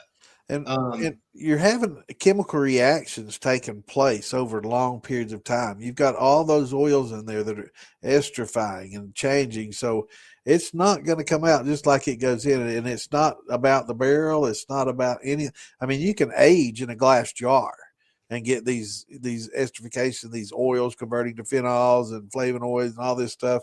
That happens just over time. Yeah, that has nothing to do with oak. That is time. Yep. And being able to breathe. You can put something in a jar with a teeny tiny little oak cube that you can leave for a year or two. You're not going to get the same product. It can't breathe. At all. It's not at all. That being able to breathe is the key, in my opinion. Are you going to lose some? Absolutely. You're going to lose some to leaking. Shadow. You're going to lose some to leaking. You're going to lose a lot to the angel share. I mean, yep, Devil's Cut, angel share.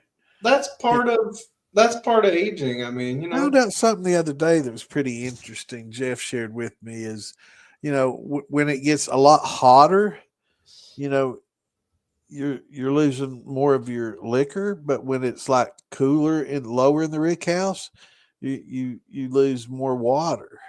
So proof can actually go up over time. Absolutely. I've pulled out of barrels and been at higher proof. Especially if I age inside where it's really controlled. Yeah. Yeah. So the cooler it is, the more water that can come off and less liquor. I thought that was very interesting. I never really thought about that, but yeah. Well, I've seen it in action, especially now that I'm doing these barrels and I'm keeping an eye on some. Like I have one that I take tests out of because I want to see what these barrels can do. I mean, it's fairly new. I can't show somebody a 2-year sample out of these. I've only been doing it for like 6 Nightly, months. so But I will say when the weather changes is the only time I see teeny tiny little drips coming out of these barrels. yeah, When it goes from cold to hot, they drip just, and I'm talking half a shot. They'll drip and then they seal up again. But that is, from what I understand, research, whatever, it's the pressure, the barometric pressure. barometric pressure, and all. There's a lot that goes into it that makes these things. Wood does some crazy shit, and so does liquid under different temperatures, pressures, humidity. There's so many things that go into how a liquor ages. So I could take the same barrel and I can put it on my shelf and age it, or I can give one to, let's say, Mark Morgan in Florida, and he can put it on his shelf. We're going to have two completely different liquors when it's all said and done. Mark's calling shots. Better hit that before you go, Lisa. Don't tempt me with a good time.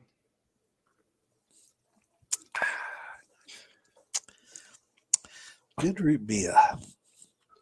But yeah, I used to keep, because I had a couple of little 1 gallon barrels that I aged in for a while. They were inside.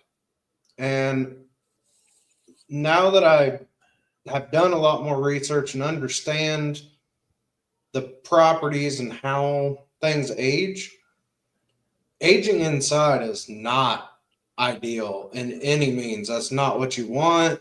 It just doesn't get the same end. Yeah, you want the swings. You want those temperature swings. You definitely want a large swing. I mean, that's why Kentucky does so well in this central U.S. does so well in this area because, right now, 30-degree nights, 60-degree days. It's crazy. Bourbon's produced in Kentucky, and they sure as hell are not aging in a temperature-controlled environment. Nope. They're just in a damn old-ass barn, whatever. You think their barrels ain't leaking? You're fucking crazy. They're bringing barrels out that are empty. I mean, they don't even know when their shit's leaking. So, from my understanding, leaks are normal. And if I'm only losing half a shot, maybe a shot at the worst, in a huge temperature swing, I'm happy with that. It's definitely sacrifice that. If I lose a shot 5 times a year, let's call it 10, over a 2-year span in a 2-gallon barrel. That's nothing. Okay. I'm not. I probably spill more than that when I'm filling it. Yeah, a cup full. Yes, not a biggie. So I don't know.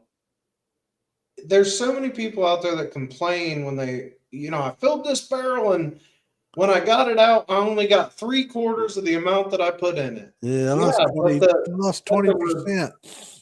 But the result is 3 times better than what you put in. Yeah. It's just the cost of doing business, I guess you could say. Yeah, they lose about 75% in 15 years. 15 years, I'm sure. Yeah. I mean, I'm looking. So, well, I have different outlooks on different things. I got brandies that I think 2 years I'm going to pull. I got bourbons up there. I got a 3-gallon barrel with bourbon that I would love to do for 4 years. I'm going to taste it at 2. I'm going to taste it at 3. We'll see where we're at. But I would love to do 4 years on that bourbon. Because that's a bourbon, in my opinion. Yeah, I'd love to do a 53, but, it's just, if I decide to move, man, it's going to be tough to empty all that. And I'll have to have a lot of jars. I probably have enough wine bottles to put 53 gallons in, though. Sure kegs. If I was going to move it, I'd move it in kegs. Yeah. But, yeah, I'm not doing a 53, man. I like variety. Well, it's different for everybody. I'm building the damn barrels. they sure as hell don't cost me what we're selling them for. You know what I mean? Right. So I can feel, I don't care. When I get a good run, I'm like, all right, I'm filling a barrel. This 3-gallon barrel sitting next to me, it doesn't have a home yet. I'm not sure what I'm going to do with it, but it's mine. I built it for myself. And when I'm ready, I'll fill it.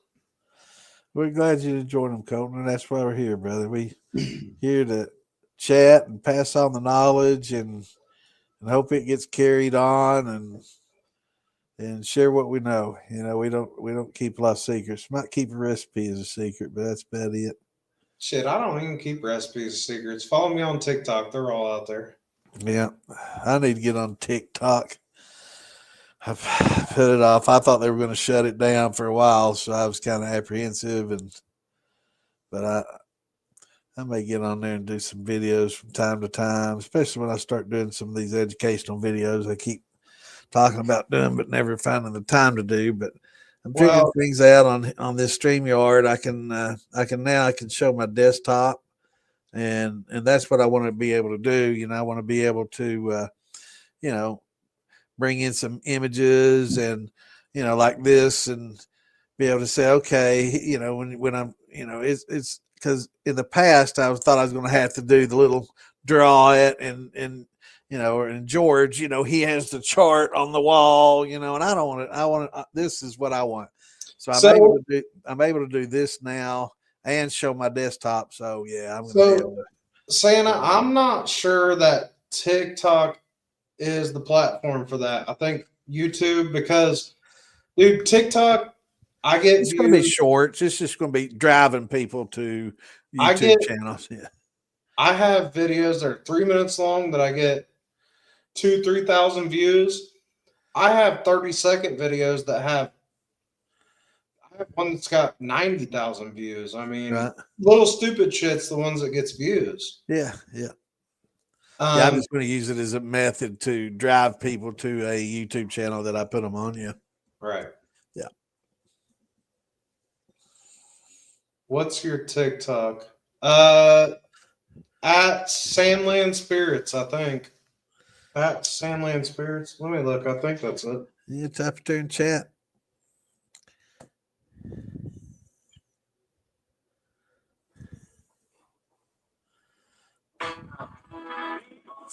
God damn.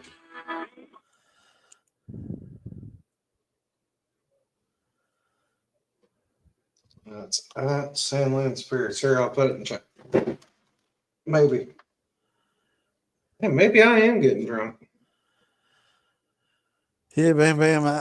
I'm just going to, get on there basically and just kind of plug my YouTube and, maybe, I'll have to read the TOS and make sure I don't get banned the first week. But yeah, I've got some pretty big titties now. I need to put my man's ear on. Yeah, I know how you mean, man. I watch some of these streamers, game streamers, not like legitimate players, there's not many of those, but it seems like, everybody likes watching the gals with the cleavage play, and they can be the worst player ever instead of somebody that's pretty decent. Yeah. That's a really good description of TikTok, because you can make a great video, but if you don't show your tits, you ain't getting nothing. All right, so that's good. I'll wear my crop top. How about that? I mean, wear my tank top. It's gonna go one of two directions. I'm not sure. Yeah, I might go viral if I show my titties. Hell, I'll show one right now. Y'all want to see? Yeah, we're on Facebook, man. They probably don't allow that here. I'm just kidding. It's fucking cold out here. Unless you identify. Yeah. There you go. Inland Spirits. Bam. I saw that. I would enjoy seeing. I thought he's going to something. Man, I try to do at least one video a week. They kind of bounce around sometimes because I'm busy as fuck, man. I do a lot of different crazy stuff. I don't even post most of the stuff I do. Regular work, and come home and work some more. So if it's not fun anymore, it's work. Well, it's still fun, but the making videos is a pain in the ass, dude. I mean, when I'm working, I like just work. So sometimes it's like, damn, I don't feel like setting up a goddamn camera and doing all this and then taking an hour to edit and do, So that's one thing I'm not going to do, any kind of editing and all that kind of crap for my classwork. I'm going to try to make it structured. Oh I'm yeah, not going to do video. You 100% do not want to do bunch of editing and all that, and yeah, and clips, and you see a lot of people do clips, and it's like, their knowledge isn't flowing from their mind. When they do clips, it's because they can only remember a sentence at a time. Right. They're reading it from something, Bam Bam, I think so. I'm Wesley Sandlin. Yeah, he's in admin in the militia, brother. That's it. I got 2 young kids. I got so many irons in the fire. I don't even know how to keep them all going. Yeah. Yes, it gets busy. Well, I guess I'm gonna have to call her a night. Hate to. We got everybody on here having a good time, but I do need to get in there. I hear them laughing and cutting up in there, and I do need to. We're leaving out tomorrow, so I need to spend a little time. I've been kind of holed up in here most of the time, and I haven't had dinner, so that's another reason I need to go in there and see what's up. But thanks everybody for tuning in. Tune in Friday. We'll be back for the shit show. So that's always fun. You never know what's going to happen on there.